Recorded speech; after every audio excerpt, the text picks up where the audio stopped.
Oh, someone's back in his element. It's me, Cryptid, back in his element again with Danganronpa If. I've been waiting to read this for a while, and I've been writing the script for the Despair Arc blah blah blah video, and I thought, well, I wanna read Mukuro from a different perspective, because I thought in Danganronpa 3 it's not great, so why not check this out? Honestly, I don't know why I didn't do it sooner. I'm buzzing. I'm really excited. I can't wait to learn about Fenrir, as we see there. Freaking Mukuro, shot in the dark, Mukuro. Let's just get into it, man. Honestly, it's been a while since I've recorded as well, so I'm a bit nervous, as you can see by how I fumble over my words. So yeah, it's been a bit. I'm excited to get into it. Hopefully I'll get into the flow soon enough, but I'm being transparent with you up here, viewers. I'm a bit nervous. I've not done this for a while. Okay, Monokuma's monologue. The world is full of ifs. If Adam didn't tie the knot with Eve, society as we know it would never have been born. The world that everyone lives in is just one outcome among countless ifs, and will continue to be a muddled world overflowing with infinite ifs. By the way, I didn't even mention it. New World Order playing at the start. What a way to open a video. Anyway, whatever I'm saying. That's actually sick. Okay. If is what's in miso soup, you know? What lies beyond this point is a scary world filled with iffy stepfathers who abandon their families. A Klein bottle where the inside and the outside are filled with uncertainty. Ah, but don't break it, okay? It'd be expensive, so there's no way you'd ever be able to pay me back. With the bets you put down, Monokuma, I don't think I'd ever be able to pay you back. He said to someone, like, give me 10 million. I think it was, like, Makoto, he lent him something, and it was like, give me 10 million. No greater despair than bankruptcy. Money's everything. But no matter how much you look at it, ifs are simply worlds like any other. I swear I read, I actually do. I'm just not good at reading out loud, like, please believe me. No matter how hypothetical the story may be, the future is the only thing that's truly foggy. And the past is more solid than a frozen banana. What? You can't change a conclusion that has already happened. Even if... Did you hear the pun? Danganronpa if! Oh my god. Danganronpa if. If you see a world that may have existed, it wouldn't affect the people living in reality. Because if is only if, after all. Even if a parallel world exists where a particular if actually happened, humans cannot cross the boundaries between worlds that easily. Unless you're in an isekai. I've never watched an isekai in my life, I just made that up. But anyway, no matter how far if goes, it will always be a what if scenario. Do you really want to see that? You've got some sick interests. I know, bro. I know. Silly me, it's always me. Don't you think that's an insult to Makoto and the others after the tragedy they overcame? Yeah, but do I really care at this point? I want to hear more about Mukuro. You can move on, Monokuma. Since when did you have morals? Mr. I'll shoot him dead. I don't know what he said. He said something about that. He was holding a gun, and it was freaky. Though as far as I'm concerned, I'll still insult them. Oh, I didn't read it in his voice. Oh, I'm a moron. Monokuma's monologue. Monokuma, if you're gonna look at if, I think it's better if you... better if you view the outside of the Klein bottle first. It might even be better if you view the ending of a video game called Danganronpa Trigger Happy Havok. Havok. Not Havok. Been there. Try to play it multiple times and spend your free time with Junko and Oshima at least 3 times too. It may be ideal if you can collect all the items and movies too. I'm not completing the game 100%. That's ridiculous. You're stupid. But I did spend all time in Mukuro because I made sure I wanted to be prepared for this video. The pre-production of this video is probably longer than the video. Anyway. Well, if you guys have come this far, I'm sure you've already done all that. Still, I'd buy the game if I were you.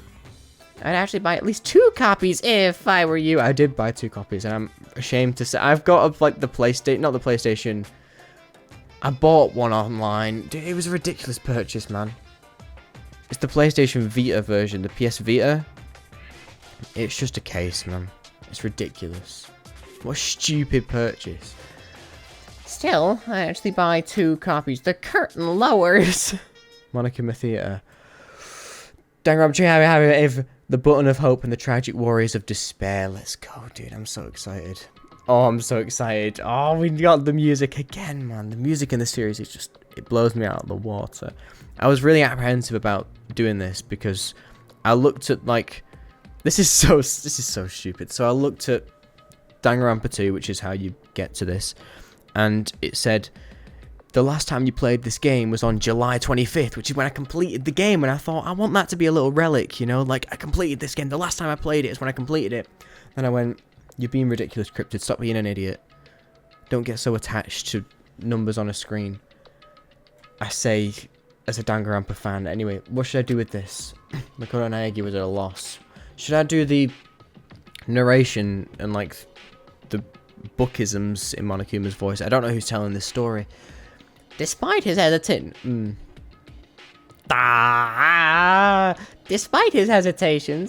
his situation was extremely simple and composed of three key factors. The first factor was that Mukuro was currently locked inside at school. Hope Peak Academy is a school for the privileged elites, and each elite student attending possesses ultimate talent. Oh, ultimate talent. Mukuro was chosen to attend Hope's Peak Academy by a lottery held to select the ultimate lucky student. When he arrived on his first day of school, he immediately lost consciousness, and when he woke up, he saw all the exits and windows had been sealed shut. Oh. The next factor was Monokuma, a mysterious robot bear being operated by the mastermind, and the announcement he made to all the students. You'll be living your whole life in this academy, he declared. If you want to leave, then kill someone and become the Blackened. This strange remote-controlled robot was telling Mukuro and his fellow Ultimates to start killing each other in exchange for their freedom. Should I stop? I like it, though. They learned that more than one Monokuma exists, and that each one contains a bomb to prevent anyone from attacking them. On top of that, Monokuma announced that anyone who would attempt to harm him would receive punishment. The third and final factor was in the red button that Mukuro was currently holding in his hand. Oh, the red button. I've never seen this before. The words escape button were cruelly written on the button in marker. That's ridiculous. And though the first two factors were certainly causes for panic, Mukuro only seemed at a loss over the third. During his free time, Mukuro noticed that the school store was open, and his curiosity got the better of him. He was overwhelmed by the disjointed atmosphere upon entering, but his attention soon focused on a strange vending machine. The words, Mono Machine, were written on it, and it seemed to accept the strange bear patent coins they sometimes found inside the school. Seemed like a bad idea, it was, but Mukuro thought there might be a chance that this machine could dispense some way of escaping the school. There's no way I'm going to be able to talk doing this, man.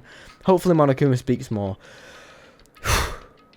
And so, he inserted the only coin he added to the coin slot, and the result was the escape button mentioned earlier. There's a limit to how much you can tease us. Maybe the mastermind who trapped us in here is making a cruel joke. These thoughts filled Mukuro's mind as he began to feel deeply discouraged. However, there's always a chance, right? There's always a chance. No, we're not doing that. Mukuro was just an ordinary boy, and he only gained the entry to Hope's Peak Academy through a lottery to find the ultimate lucky student. Maybe that luck was the real deal. If this button is real, maybe I can let Sayaka... Mukuro took a deep, slow breath and pressed the button. Instantly, pain burst through his entire body. Oh, great job there. Cut that out. Mukuro's arms and legs went limp as he lost his balance and fell to the floor in crumpled heap. Dude, English is my native language. I need to get better at this. As he breathed heavily, it dawned on him what had just happened. I got electrocuted? He looked down at the button with his hand and noticed a small needle sticking out of it. Mukuro quickly surmised that an electric current must have been running through it. After regaining enough of his strength to stand up, Mukuro thought about it once again. I should have known. It was a fake. What is this voice? Yeah? What a pain. Just how sick and twisted was the mastermind. My head still feels a little woozy. I should go back to my room and rest today. With that in mind, Mukuro walked out of the school store with a slow, careful steps. What Mukuro didn't know yet If the escape button really was a fake, it would have been an act of mercy from the mastermind. A small, bear-shaped shadow began moving around inside the now-empty school store. The shadow, Monokuma, stood before the Mono machine and stared at it silently. But after some time had passed, he began to laugh, a cold, hollow laugh, utterly devoid of emotion. They're gonna think I'm fucking crazy. Despite the fact he was alone, Monokuma began to talk, almost as if he was speaking to someone. Perhaps Monokuma was talking directly to the mastermind controlling him.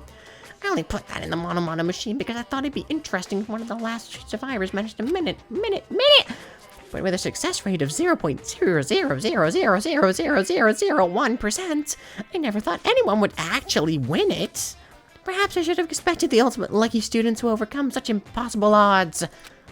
Monokuma started blushing. Monokuma started blushing and breathing heavily for no apparent reason. A robot like Monokuma doesn't need to breathe because his technology is super advanced. I can tell this was written by Monokuma, glazing himself. He expresses himself like a living creature. Mukuro was chosen through a lottery, and now he's won the escape button through a lottery. This is obviously impossible, right? Is that what a miracle is? Is this all systems go toward escaping? Is something that defies all common sense about to come crashing into my world? Well, even though I don't really want this at all, I'm starting to enjoy this new sensation. We'll be back after these commercials. Don't you dare give me ads. That's ridiculous. That's ridiculous. Why do I actually sound like a politician? Monokuma's internal machinery began running at full capacity, and his facial expressions began changing more smoothly than any humans could. Suddenly, his expression immediately stopped, and he whispered through the speakers, "This is really good luck. Ooh, What? Dude, what? After muttering something so ominous, Monokuma's loud, screeching laughter rang jarringly through the room. The situation that was about to unfold contained two conflicting emotions in equal measure: hope and despair. Read? Oh, read. The next day, nighttime, sudden dormitory. Sudden. Student's dormitory. Makoto's room. Makoto Naegi lay on his bed, desperately struggling with the despair and hope churning within him, as if they're like abstract concepts, despair and hope. Monokuma had forced the students to each watch a DVD earlier that day. Makoto showed a scene that suggested his parents and little sister were in danger, and now he found himself determined to leave the school. It seemed the other students were forced to watch shocking videos of their own. Videos so shocking that they were now determined to escape the school too, even if it means sacrificing someone to do it. However, it was obvious that these videos were a part of Monokuma's trap. As long as a student killed someone,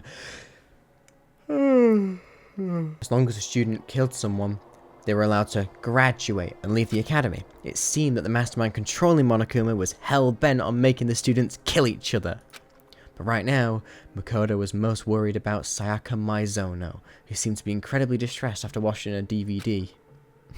No, naegi-kun! No, naegi! My wife! Baka, baka, baka, baka, baka! So, oh, please tell me you got that reference, man. I don't want it to... Oh, that's going to be on the internet now. But it's whatever. It's whatever. Put the clip in. Yeah, there we go. Very good. That's nice. Now you got the context. Please add that context. Anyway.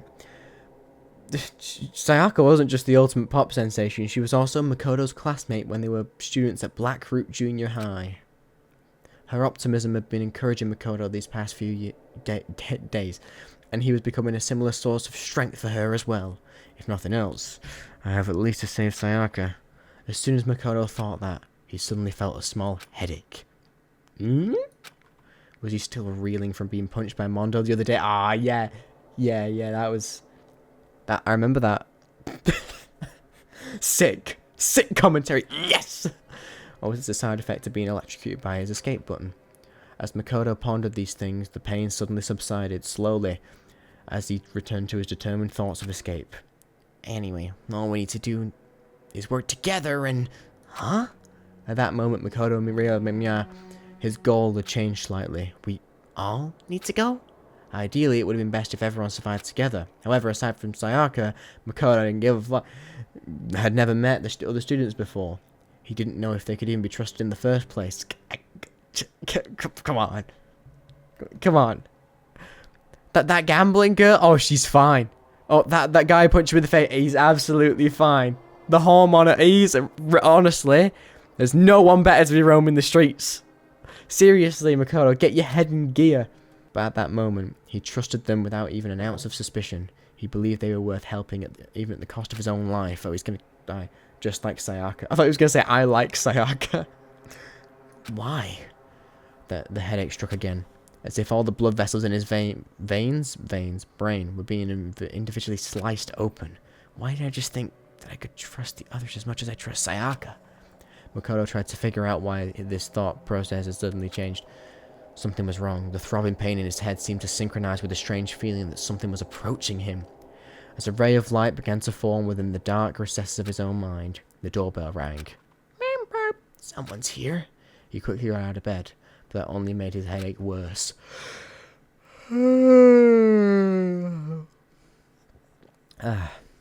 With no concern for his safety, Makoto carelessly opened the door to his room and came face to face with Sayaka. I'm really sorry to come by so late. Sayaka!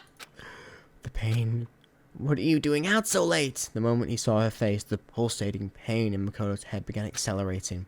He felt like his world was being torn apart from the inside out. Sorry to bother you, but something really weird just happened and... Makoto, what's wrong? You don't look so well. Sayaka was pale and had been trembling when she came to Makoto's room, but she seemed surprised to see that his own complexion was worse than her own. Yeah, I'm fine. I didn't read that bit. Makoto couldn't finish his sentence. His eyes rolled back into his head as he lost consciousness and slowly fell to the floor.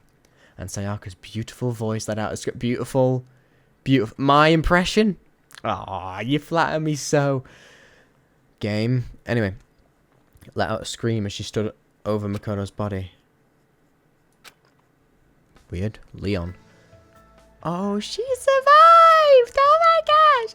Next day in the nurse's office. Oh, you're awake. Wait. Oh, you're awake! Hey, you okay? How many fingers am I holding up? As Makoto gained consciousness, he was greeted by the sight of fingers adorned with long fake nails being waved in his face. Oh, Mukuro. What's Mukuro's what? Mukuro Ikusaba. I always imagine Mukuro was like... What was she like? Well, obviously Junko's like, I'm Uggaaaahh. There we go, that's fine. I'm Uggaaaahh, that's fine. But then, like, when Mukuro comes out, it's like... No, I don't know. I bathe. No, she does not bathe. Canonically. I bathe. No, you don't. What am I thinking? Like, I'm thinking like a low voice or something.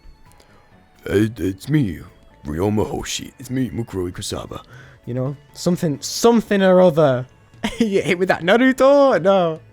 Nah, they hit me with that Naruto. Oh, shut up.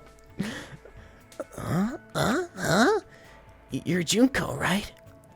Depends who you ask. Hey, why do you sound so unsure? I'm a little shocked to hear you say that. Despite what she said, Junko Enoshima, the ultimate fashionista, yeah, just name drop, was laughing as if she found this all very amusing. Makoto looked around and realized he'd never seen this place before. It looked somewhat like a hospital. 3 beds, including his own, were lined up in the room, with various medical instruments laid around them. The black ceiling felt strangely oppressive, but as he sat up, Makoto's mind immediately centered on one possibility. Where are we? Did we get rescued? Wait, who's saying that? Is that Junko? That'd be nice, huh? She replied as she looked away. Junko explained that this was the nurse's office on the first floor of the academy. That Monokuma thing said, I can't bear to see my students getting sick, and I opened this place up this morning. I opened this place this morning.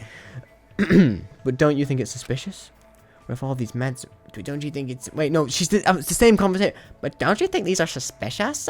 What if all these meds are poison? To be honest, I wouldn't be surprised. Makoto remembered his encounter with the escape button and allowed a small sigh. So, why am I here, Junko? You should thank Sayaka for that. What? She was here the whole night taking care of you. Taking care of y'all. Y'all? Dude, what? She was? Why is he talking like Deku? Dude, I don't know who Deku is. I'm name dropping random folks. Junko ignored Makoto's surprise and suddenly casually talking. But then Taka got all fired up and was like, we should take turns watching over him. I just happened to be on duty when you woke up. Well, and even then, only 'cause Bianca you ditched. I see, thanks. Like you said. What? No, that's not the voice. Like you said. You should thank Sayaka. Anyway, how are you feeling? Is everything alright? Clip this. Makoto thought about it for a moment and remembered what he had been thinking just before he lost consciousness. This is kind of weird, but... actually, it is a really weird question, but... feet pics? What? Makoto, what the fuck? Junko, we've never met each other before, right? Upon hearing this, Junko's eyes widened. Did he bang his head and get his memories back? If that's the plot point, I'm actually going to be happy. Upon hearing this, Junko's eyes widened, but a few seconds later, she began to laugh.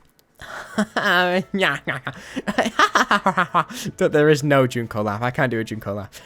Huh? Are you for real? That pickup line is like totally played out, you know. Even though she was grinning, a serious look came over her face. No, he's not joking. You don't say that when you wake up on a hospital bed. Just so you know, you shouldn't expect anything like that from me. I know I look this way, but I take my virtue pretty seriously. Virtue pretty? What? I take my virtue pretty seriously. No, I mean, I never expected... Well, that's what I figured. It's obvious you're a total omega male. Anyway, what is an omega male? Phone? My phone's here. Guys, phone review. Omega male. The opposite of an alpha male within the socio-sexual hierarchy. Oh, what? So they just want to live life on their own terms. Oh, well that's nice. What? Makoto and Junko would continue to talk to one another. Although he wondered why Junko was talking to him instead of leaving to get the others, Makoto didn't question it. He just wanted to talk to someone. Anyone. As long as he interacted with his fellow students, he believed he would learn the truth about what was going on inside his head. 10 minutes later. Junko mostly talked about alpha males and omega males. Her time being homeless. What? And about her past and her dreams for the future. How did she talk about her past? The last topic was a lot heavier than the previous ones, but Makoto's calm demeanor seemed to cheer her up. She smiled sincerely and said softly, dude, I'm so happy to be doing this again, man. Thanks, Makoto. Maybe it was a sign of gratitude for listening to her troubles, but she kept that same smile as she blurted out something horrifying. In return, I promise that if I do decide to kill you, someone, it won't be you. Don't say scary stuff like that. But... At least that's what Makoto thought. But the words that came out of his mouth expressed a different sentiment. I see. Thanks. But I wouldn't want you to become the Blackened in the first place. For some reason, Makoto felt like the murderous words that came out of Junko's mouth seemed like a natural thing for her to say. You don't say. She seemed very surprised by Makoto's response and quickly blurted out, Huh? Are you serious? I was just kidding. Yeah, of course. Sorry for acting so weird. No worries. Let's just chalk this up to you being woozy from the recovery. She returned to her usual bubbly self, let out a big stretch, and turned to Makoto. I'm gonna go get going now. Make sure you don't get killed before the next person arrives. Arrives! After seeing her off, Makoto lay back in the bed and started thinking to himself, what is this strange feeling?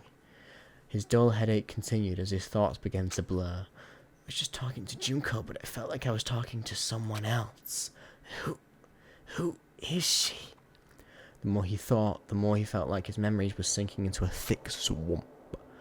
Each throb of pain pulsing in his head felt like a wave on the surface of that swamp. What is this feeling? It felt very unpleasant, as though someone's voice was screaming at him from inside his head. Makoto tried to organize his thoughts and go over everything that had happened to him, but he was interrupted by the sound of a bell. Unlike the dorm rooms, the nurse's office didn't have a doorbell. The bell sound that Makoto heard was ringing through the entire building. Ahem, ahem, testing, mic check 1, 2. This is a test of the school broadcast system. It was Monokuma's voice. I figured.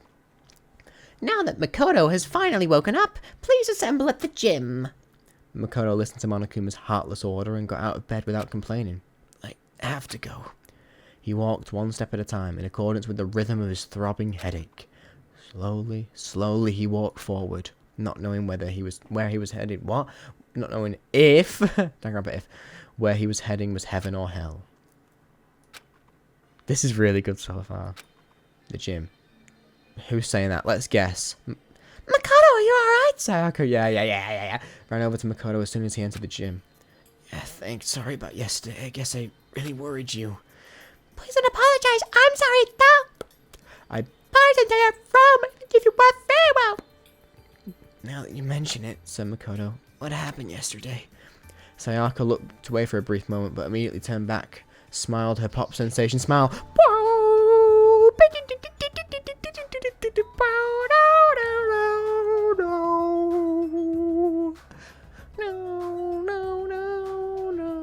Oh, dude, I might cry. This is really nice. I miss this so much, man. I listen to the soundtrack all the time, but dude, I miss playing games. I miss playing Danganronpa 1, man. No, I'm getting reflective. Danganronpa 1 is so sick, man, isn't it? And shook her head. It's nothing. I'll tell you some other time. Huh? While they were talking, Kiyotaka Ishimaru, the ultimate moral compass, stepped forward, pointing an accusatory finger at Makoto. You're late, Makoto! Explain why you were tardy! The other students collectively raised their eyebrows, as if they were thinking, why is this guy yelling at someone who is sick? Because he's Taka.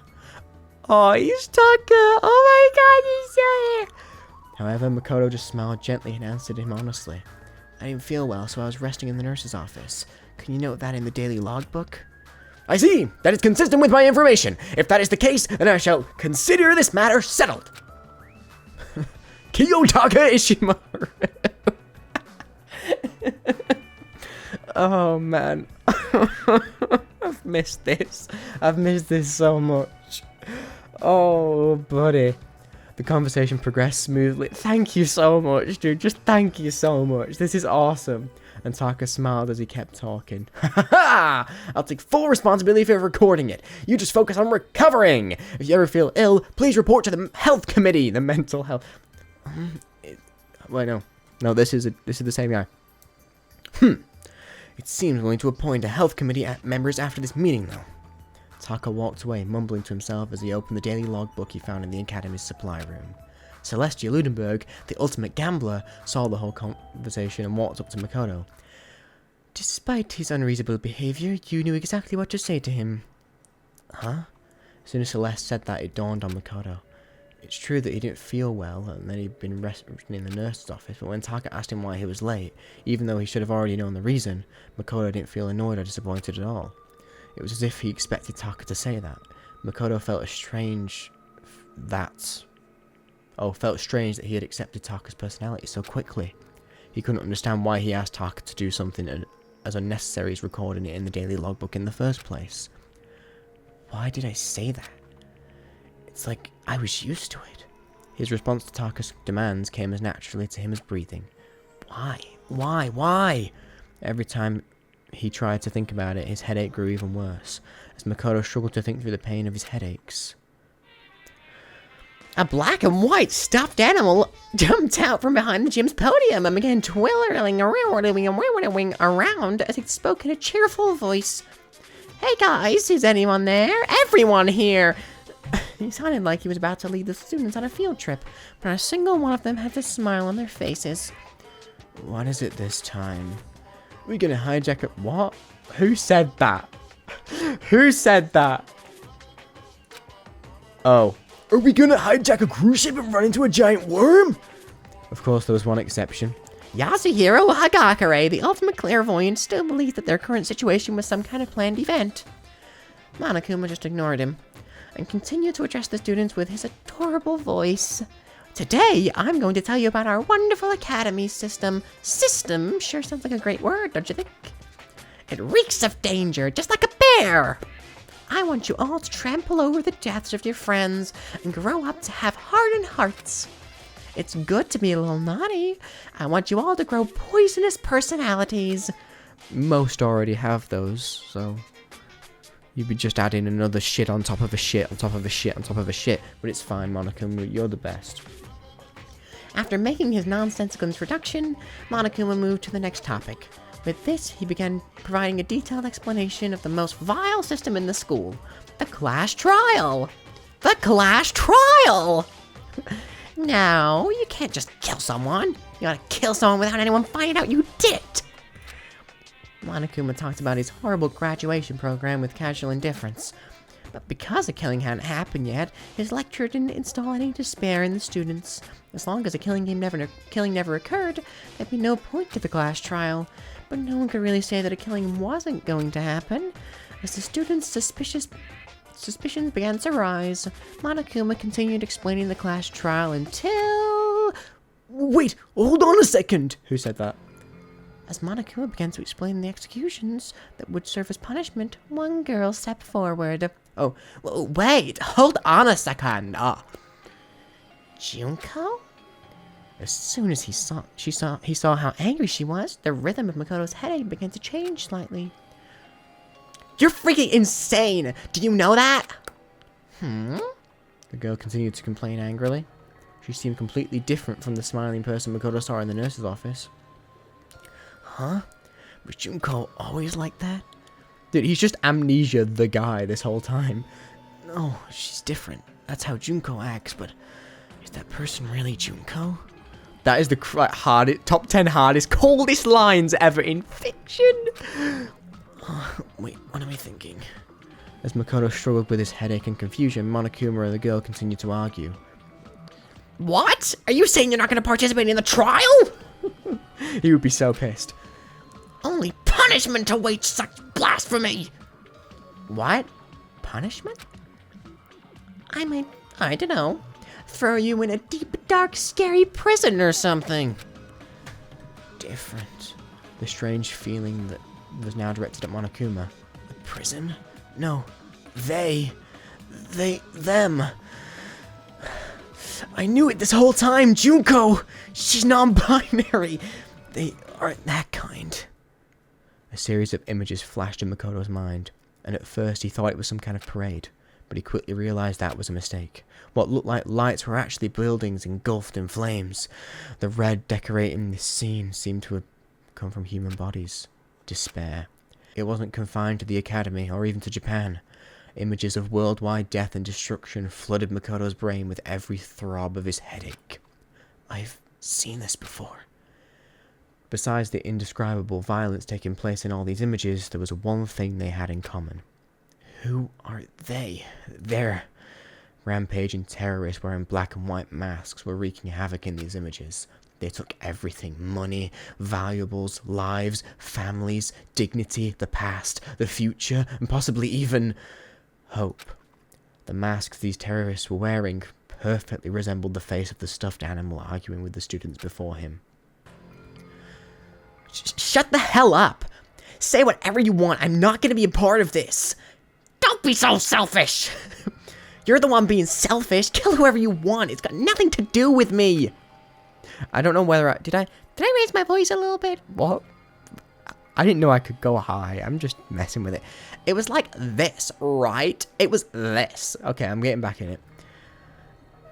The evil standing here before me. I'm trembling with fear. Oh. Wait, who says that? Okay, no, this is the evil standing before me. I'm trembling with fear, but I won't give in to such evil. It is my style to stick it out and resist till the very end. I mean, literally. Literally. If you really want to get out of here, you're gonna have to go through me first. Monokuma swung his arms widely as he charged at the girl with waddling steps. Monokuma, you ain't gonna get far. But the girl stomped on the self-proclaimed headmaster of the academy with ease. Gimya! Gimya! Pinned beneath the girl's foot, Monokuma looked up into the girl's cold eyes and calmly asked, "Are you... huh?" Violence against Headmaster Monokuma is not allowed. You violated a school regulation. Exclamation mark. At that moment, a chill ran down Makoto's spine. She's going to get killed. Monokuma's words sounded very threatening to him. It wasn't a prediction or a guess. It was as if he knew the danger Monokuma posed from the start. If this continues, Junko's going to... His mind still didn't fully grasp the situation unfolding in front of him. By the time he realized he was about to remember something, he was already running forward. Junko? The impact of his feet combined with the rhythm of his headache, sending his brain and his heart into a panic. No. She's different. She's... I invoke the mighty summon spell! Help to me, godly spear gun gear! Monokuma wiggled beneath the girl's foot and let out a scream. At that exact moment, Makoto charged at her and screamed out, Mukuro! Watch out! That is not it. I'm Makoto Naegi. Mukuro! Watch out! Huh? The girl dressed as Junko Enoshima widened her eyes in shock. As if to evade the charging Makoto, she jumped back with agility unheard of in teenage high school girl. And then, right at that moment, countless spears pierced through the spot where she was standing just a split second ago. All the students, including the girl, stared wide-eyed at the sudden turn of events. Spears, so many, too many of them to count, had shot out with blinding speed from mechanisms installed in the floor and walls of the gym. However, Makoto was unable to notice this. Why did I call Junko Mukuro? Mukuro? As that thought entered his mind, a sharp, sudden impact struck his side, followed by an intense, deathly pain that ran down his spine and spread throughout his entire body. The spear stabbed into his side, instantly tore flesh to shreds. Ew! And shot out his back, coated in blood and other bodily fluids. No comment. At that moment, the black fog that had engulfed Makoto's mind was consumed by death itself, and his consciousness slowly faded. He remembered everything. Because of the electric jolt and the chemical compound from the escape button, because of that button he had found by chance, Makoto Naegi managed to escape. He escaped this hopeless game where he and his fellow students had their memories stolen and were forced to kill each other. Oh my god, I knew it! I literally called it out this whole time. I knew it when he went bzz. He literally got all his memories back. Of course, that escape was also what led to his current state of course, that escape is what led to his current life or death predicament. I'm reading too far ahead, I need to read slower. In the end, perhaps he only escaped from one despair to fall into another. But at the same time, his actions had unintended consequences for one person. The girl living a false identity as her beloved little sister, Junko Enoshima. Mukuro Ikusaba, the ultimate soldier, and a member of ultimate despair. Her past, her future, perhaps even her hope itself, are on the path to despair. What is that? And so the curtain falls on Makoto's story for now. From this point, the story is about a certain girl. A girl who's more pitiful than anyone else in this sealed-off academy. A new curtain, along with a new despair, shall now rise. Time had certainly stopped for Mukuro Ikusaba. It was as if everything around her had frozen perfectly still. In the past, she was known as the ultimate soldier.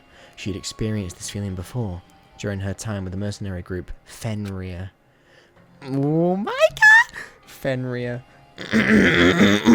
That's me clearing my voice because I need to get ready because it's about to go on Mukuro. It's gotta go Mukuro. In situations where she was surrounded by a hopeless number of enemies within the jungle or in a desert ruin, the charging enemies seemed as though they were frozen in time, which allowed her to claim a decisive victory in all her battles. But this wasn't a battlefield, so why did this familiar sensation activate once again? In order to understand what had happened, Mukuro slowly tried to assess the current situation from within this frozen world. Junko and Mukuro are both children of despair.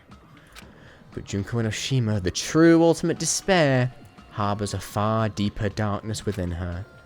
Though their last names are different, Mukuro is Junko's older sister, connected by the bonds of blood. She cooperated with Junko's hopeless plan and impersonated her under the pretense of participating in the killing game alongside her classmates. According to the plan, Mukuro was supposed to oppose Monokuma, who her sister was controlling, and be locked in a dungeon as punishment. isolated from the... Oh, I didn't know that. Wait, hold up. So she thought that's why she pressed... I knew she pressed Monokuma because she thought something was like she was going to be saved, right? I know it wasn't like a complete act of defiance, but more to show what happens to people, blah, blah, blah. But like, this framing it as not only was something not bad going to happen to her, but also something... She was under the pretense that she wouldn't have to participate in the game as well. I thought that's probably a really big important detail as well, because there's a difference between her doing it and it being, oh, it's all fake, and then she has to participate in the game again. She just gets punished or something. But like, her knowing that she wouldn't, obviously she still has a memory, so she still has connections with all the people around her.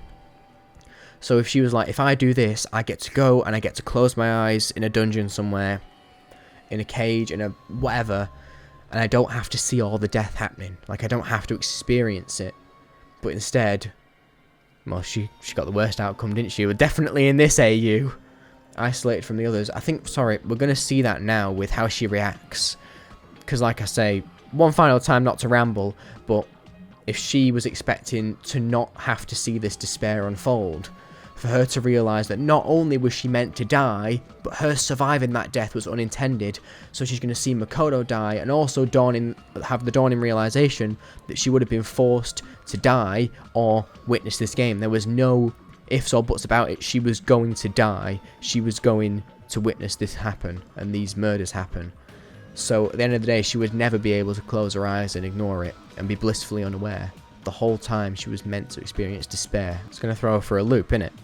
Anyway, isolated from the others, she would then escape the dungeon and perform various acts intended to deprive the students of hope.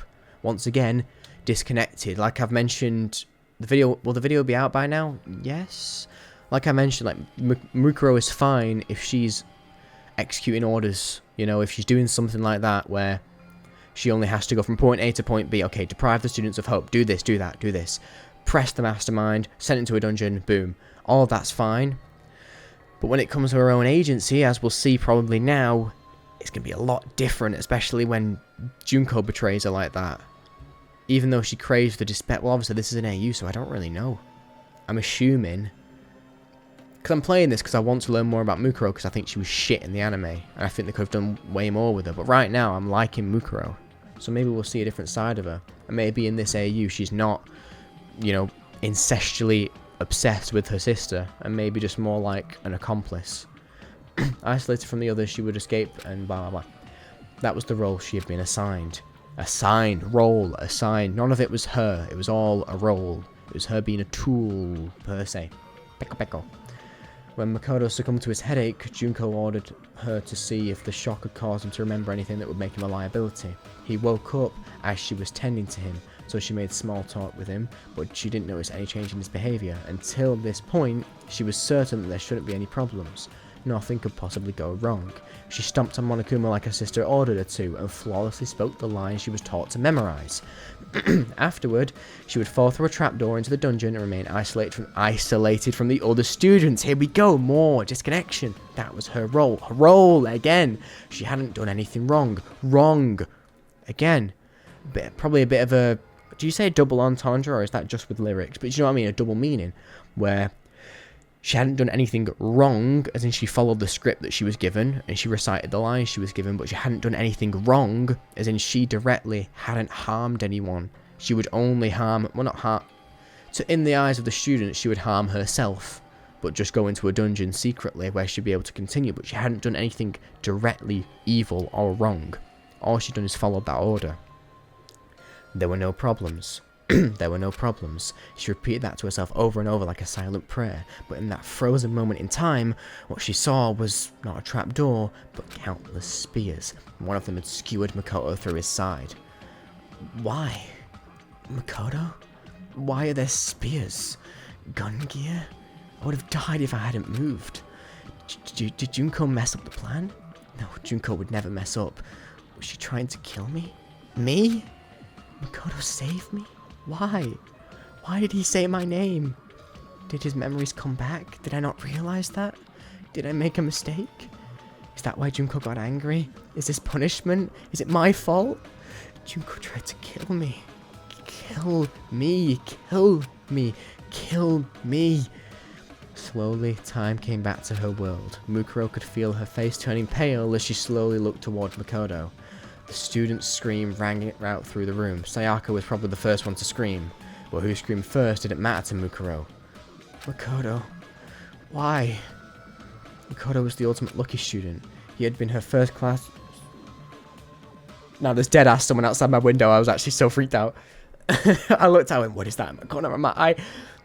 He had been her classmate for the past 2 years, and now she was a sacrifice to despair. He was. Not long ago, he had given her an answer of sorts during their conversation in the nurse's office. He was just a pawn in the plan her sister had devised, but now a feeling of doubt began forming in Mukuro's mind. What did I want from Makoto? As her heart churned restlessly, she continued to think. In return, I promise that if I do decide to kill you, someone ill will be out. Was I impersonating Junko then? Or did I really mean that? Good question. Here we go. This is where it gets good. As if it wasn't good enough already. When did I start feeling this doubt? Just now, the moment he saved me? Or when we spoke in the nurse's office earlier? Or when I first confronted him about this killing game before his memories returned? Or was it before even that? Mukuro stood there, confused and overwhelmed, as Makoto slowly opened his eyes, the spear still impaling him through the side. Makoto. Makoto! Oh, she's probably going to say it in her. Makoto, are you okay? Mukuro was no longer... Nope, never mind. Makoto, are you okay? Mukuro was no longer impersonating the ultimate fashionista. Looking up from the floor of the gym, Makoto asked, "Why are you dressed like Junko?" He was smiling. Maybe he couldn't feel the pain anymore, or maybe he was being affected by something else.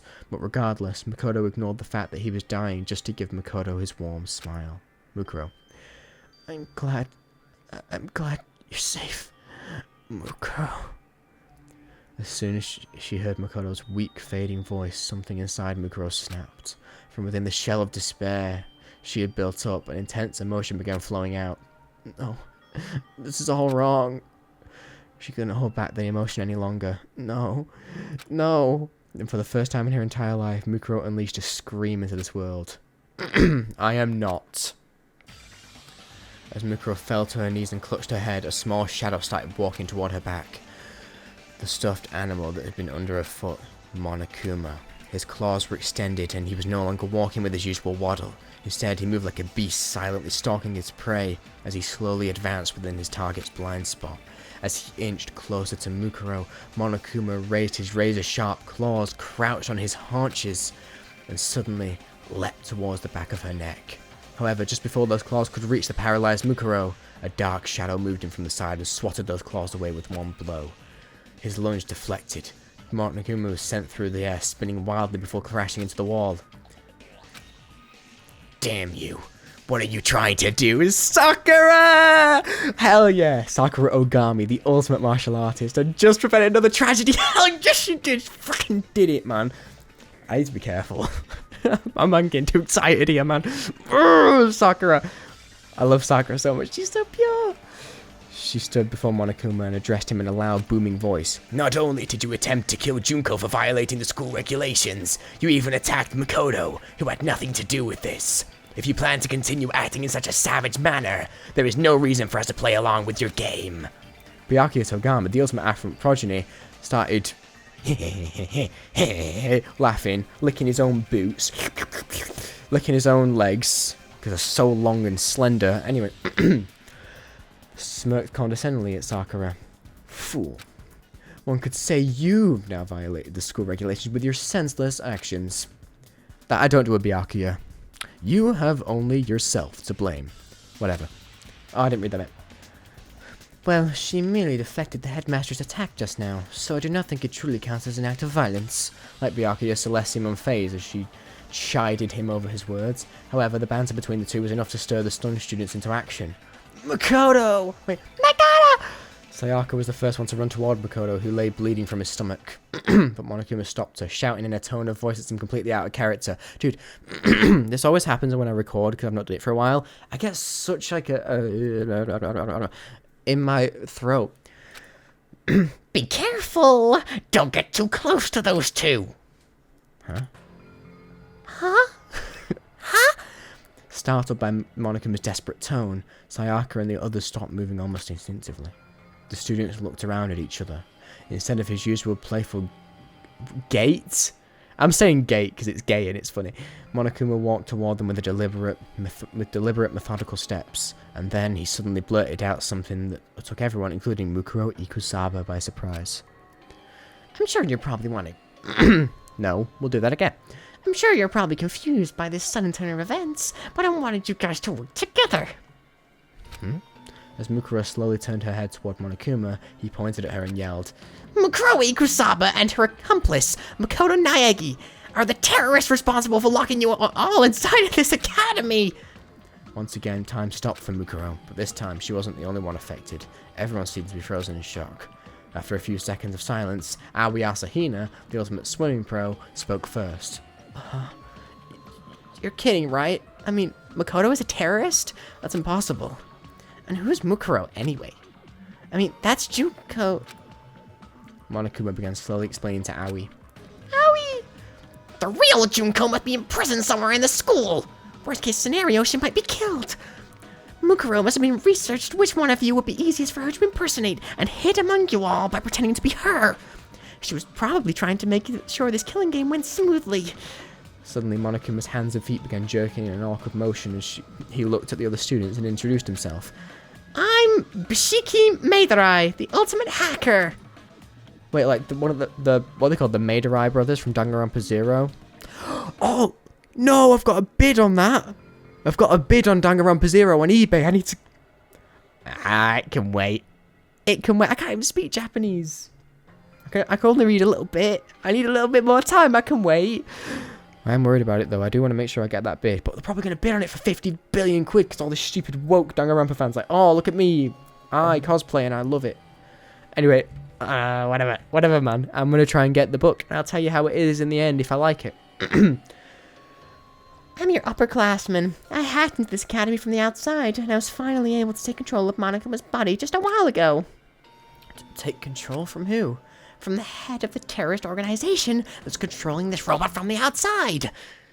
What? What are you saying, Junko? Mukuro trembled as she heard the words coming out of Monokuma's mouth. For a brief moment, she clung to the hope that her sister wasn't trying to kill her, but as soon as that hope was born, it was immediately consumed by despair. Junko had the power to transform hope into despair. She would never let anyone hack her that easily. There was only one explanation. Junko Enoshima was pretending to be someone named Bishiki in order to frame Mukuro and Makoto. Of course, there's no ultimate hacker. That's funny. Isn't he in there with you, little... I'm Jiro Fujizaki, the ultimate programmer. Yeah, sure. It was as though Junko was using Mukuro's survival as a branching path to lead the students into a different despair. Monokuma continued talking, telling the students more lies designed to prod them into action. On your first day at Hope's Peak Academy, you guys were exposed to sleeping gas, knocked unconscious, and taken hostage. Mukuro and Makoto were probably the only operatives the terrorists sent inside the school. That means they probably know how to escape from here. And then Monokuma turned to face Mukuro. Mukuro Ikusaba was a member of a mercenary group called Fenrir. She's a wanted criminal who's killed over 10 people associated with the school.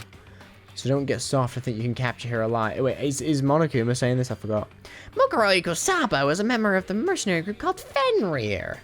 She's a wanted criminal who's killed over 10 people associated with the school. So don't get soft and think you can capture her alive. In fact, that's exactly what the cops told me. So the moment I saw an opening, I tried hacking the trap they set and tried to kill her. But what about Makoto? Monokuma... Something out my window again, man. Monokuma... What?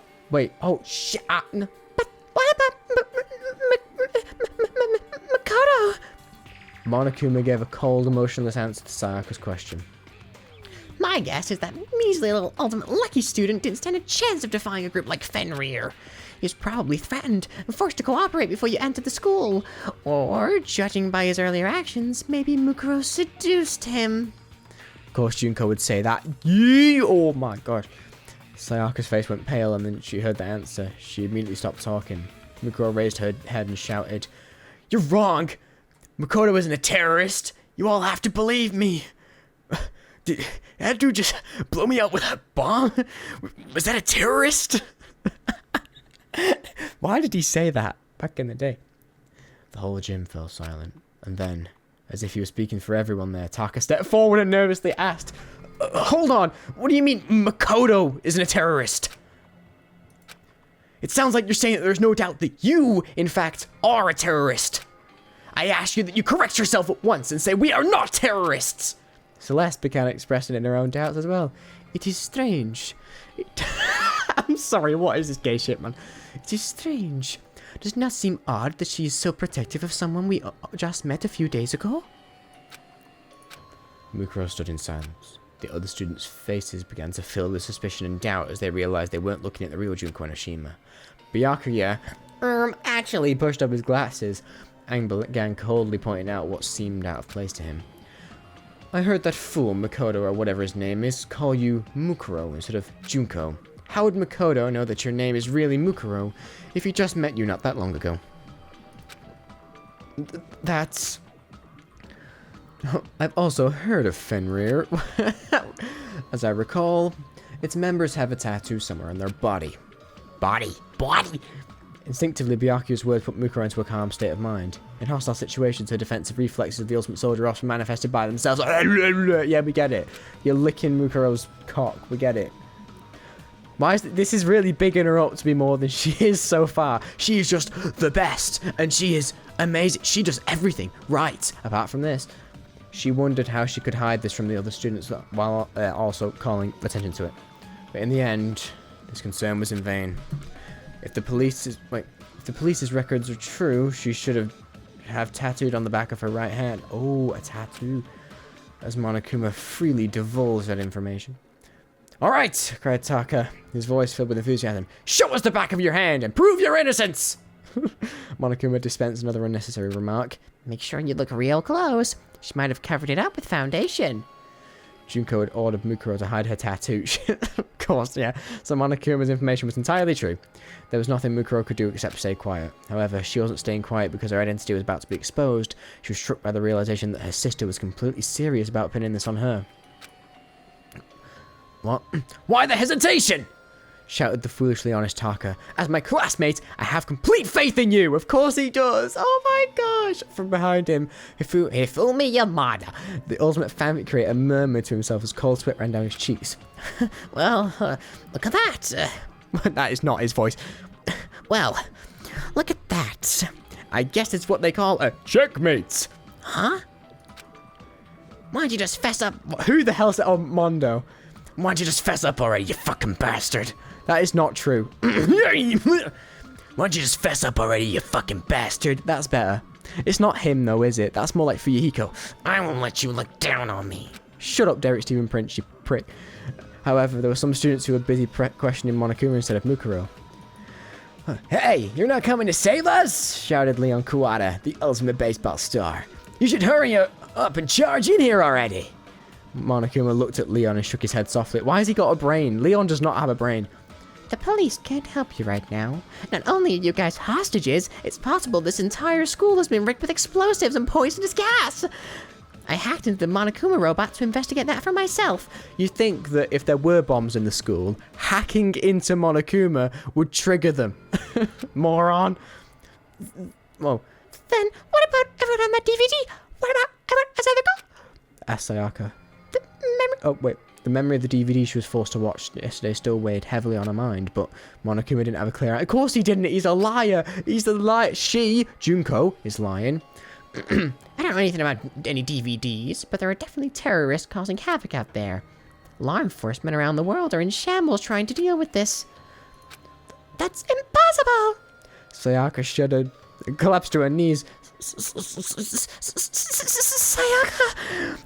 Next to her, Chihiro Fujizaki, the ultimate programmer, was unsure what oh my gosh, it's a girl the whole time. What she should do. Behind her, two other girls stood silently. The first was Tokufuka, the writing prodigy. She seemed to be trying very hard not to look at Makoto as he lay bleeding. Why is he still bleeding through this whole scene? The other was a quiet girl who hadn't talked about herself much, named Kyoko Kirigiri. Oh, yeah. I like Toko. Kyoko was watching everything intently, as if she was studying the scene of a crime. From Makoto's breathing patterns to subtle changes in Yeah, we get it, dude. Why is the writer genuinely sucking everyone off? Like, everyone is just so sick and cool, and oh my gosh, they're all so awesome. Okay. The subtle change in Mukuro's facial expression. Nothing was escaping her attention. Nothing, surely. Suddenly, Toko began nervously talking to Sakura. So, anyway, let's just say that Mukuro woman, or whatever of there, is a terrorist. Hurry up and beat her to death or something. We don't know that yet, said Sakura.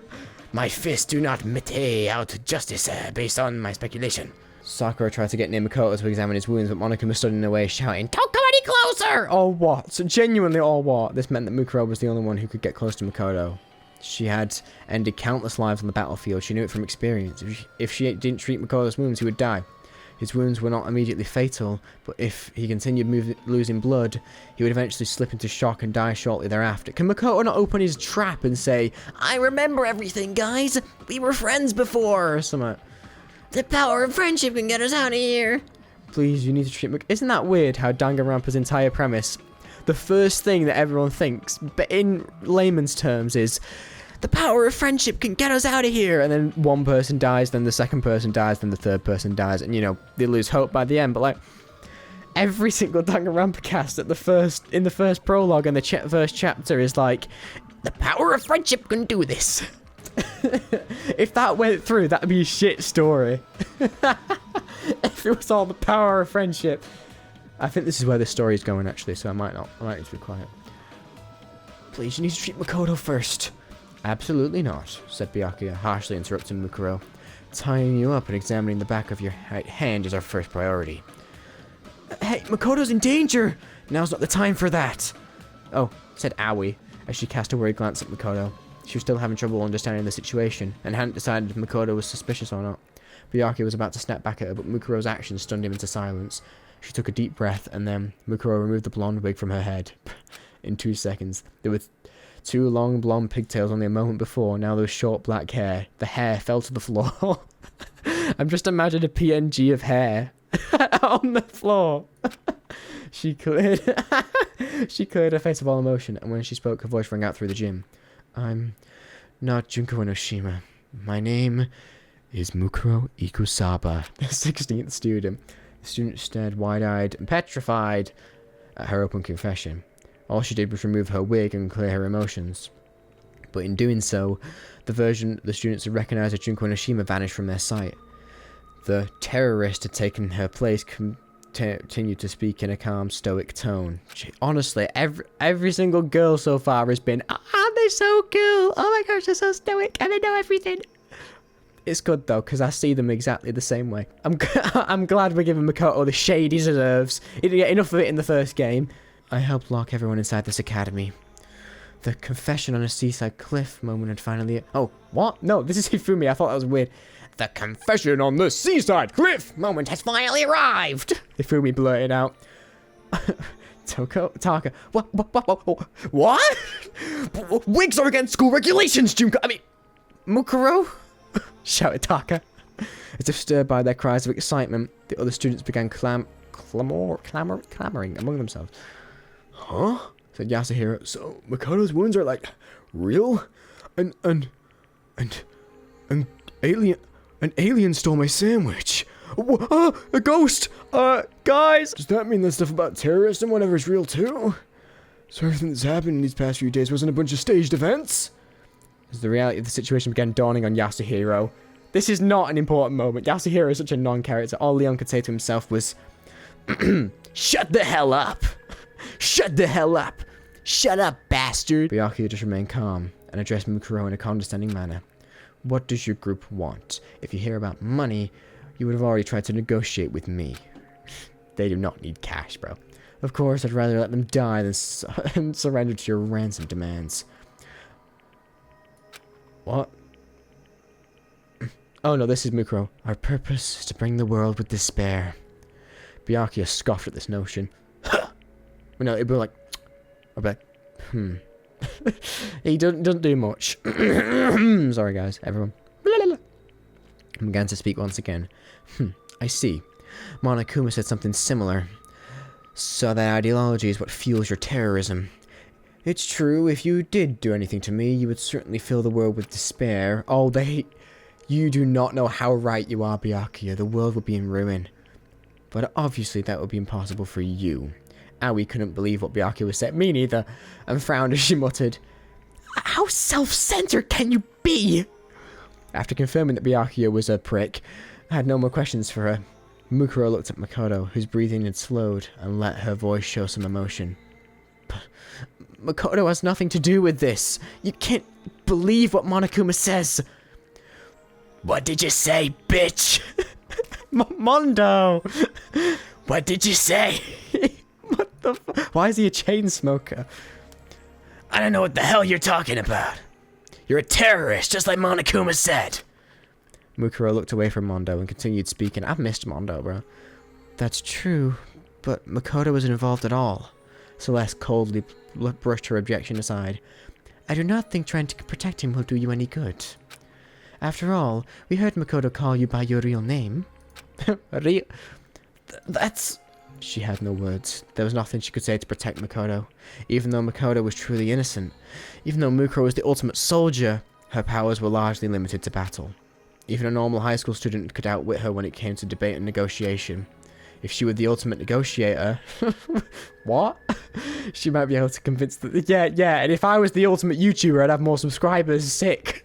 Except about anything. If I was the ultimate botanist, I'd be able to cut that tree right into shape behind you. But you know, it doesn't matter. If I was the ultimate lockpicker, I'd get us out of here. If I was the ultimate metal bender.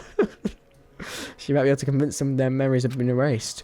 But in her current situation, if she tried to bring up their memory loss, they would think it was a desperate excuse, which it is. No, it's not. Here it is. Even Mukuro knew that. But even if she didn't know what to say, she still knew what to do. Right now, we need to treat Makoto first. And then she started walking toward Makoto as if nothing had happened. To the others, it seemed like Mukuro had decided to abruptly change the subject. Wait. Oh. Sakura. Hold it. We will immediately take Makoto to the nurse's office for treatment. Again? However, we must tie you up. This was Sakura's honest demand, and it was fair. There was no way Mukuro could accept it. If she was separated from Makoto, there'd be no telling what Monokuma would do to him. And between Mondo's hot temper and Byakuya's hot legs, cold heart, Makoto would easily sustain further injuries under the pretense of interrogation. Oh yeah, because they think he's evil. Furthermore, among these students, Mukuro knew that she was the only one who had experienced treated wounds due to her time with Fenrir. If only there was an ultimate nurse somewhere. After mulling that over, she narrowed her eyes and went silent. To be fair, Mukuro, you should know where Mikan is right now. You could probably go fish her out. Her mind was made up. She was determined to fight her way out of here and escape with Makoto. I apologize, but I need you to fall asleep right now. As she said that, Sakura instantly positioned herself behind Mukuro.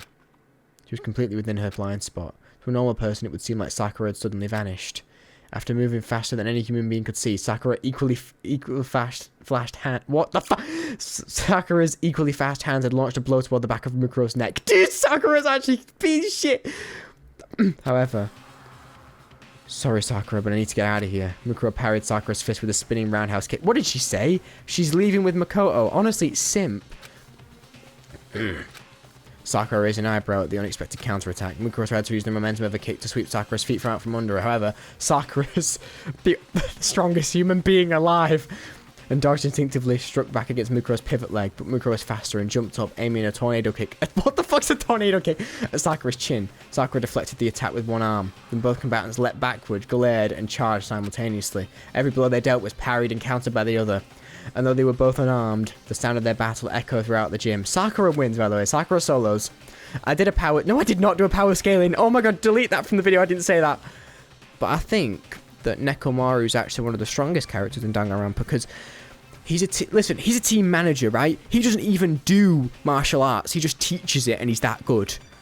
But to be a teacher, you've got to be better than your student, you know? So I'm saying, like, ultimately, the mentor is always better than the mentee. You see?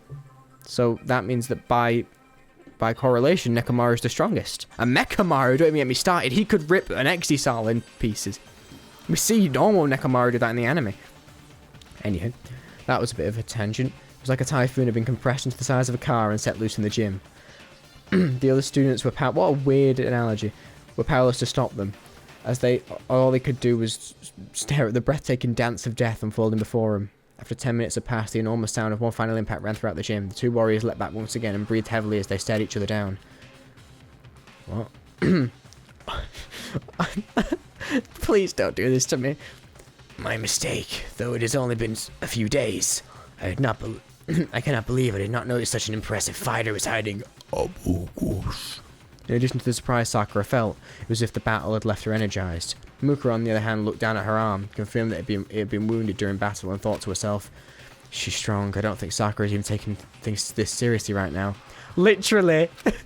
Despite being constantly surrounded by firearms, blades, trapped and explosive during a time with Fenrir, this was the first time she'd ever been wounded. Yeah, because you're not a fighter. You're a gunner. You're a shooter. You're a freaking stabber. Get your knife out. Pekko could beat you in a 1v1 like that. Mukuro was powerless before the might of a woman known as the ultimate martial artist and the strongest woman in the world. Yeah, maybe that's the bit that you should be worried about. Just as I thought, I can't beat Sakura with my bare hands alone. If she'd been directly ordered to kill Sakura, Mukuro would have opted to either snipe her from the distance or poison her. Oh, would she now? At this close range, she would need an assault rifle just to stand a fighting chance. I don't have time for this. She looked at Mukuro and confirmed that his breathing had grown even shallower. I need to hurry. At that moment, she had no one to turn to help. Suddenly, Mukuro had an idea. It was true that gaining an ally in this situation was impossible. However, she could still turn one person into her enemy's enemy. Mukuro took a deep breath before she charged at Sakura. Then she immediately fainted and charged at a different girl. Toko, who had been cowering in fear in front of the battle between Sakura and Mukuro in the corner of the gym. Mukuro, leave her alone! This is bad.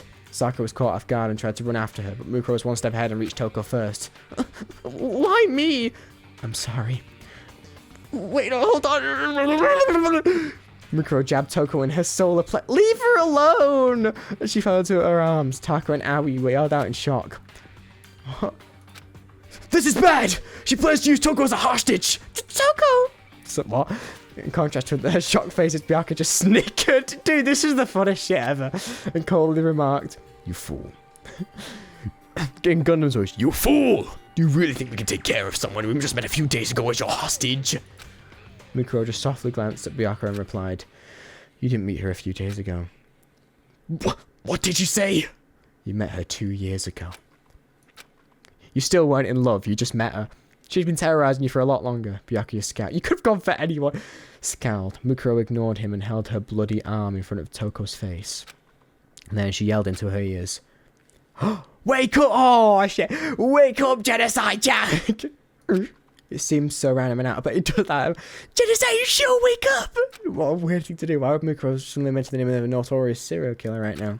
The students looked at each other with confusion when suddenly, Toko, who had been groaning in pain, suddenly kicked off of the floor in the gym with a renewed vigor. She held, like I just can imagine the scene from UDG where she starts spinning. She leapt into air much higher than any normal human should have been able to. While hovering several meters in midair, Toko twirled faster than a professional figure skate. Of course, she's better and better and better. This caused her skirt to flutter, revealing multiple pairs of sparkling justice. What? Countless tally marks were scratched into her legs, like a kill count carved into a fighter jet. This does not make sense. If not for this situation, Toko's glamorous jumps and spins would have been a sight to behold. The girl formerly known as Toko Fukawa cackled wildly, her red eyes sparkling as her absurdly long tongue flapped out of her mouth. You call for me, and so I appear! I'm gonna murder IOU for LUYOU! Oh no, I did it. Why am I talking like this now? Toko, I'm asking the same question. I don't know who this is anymore.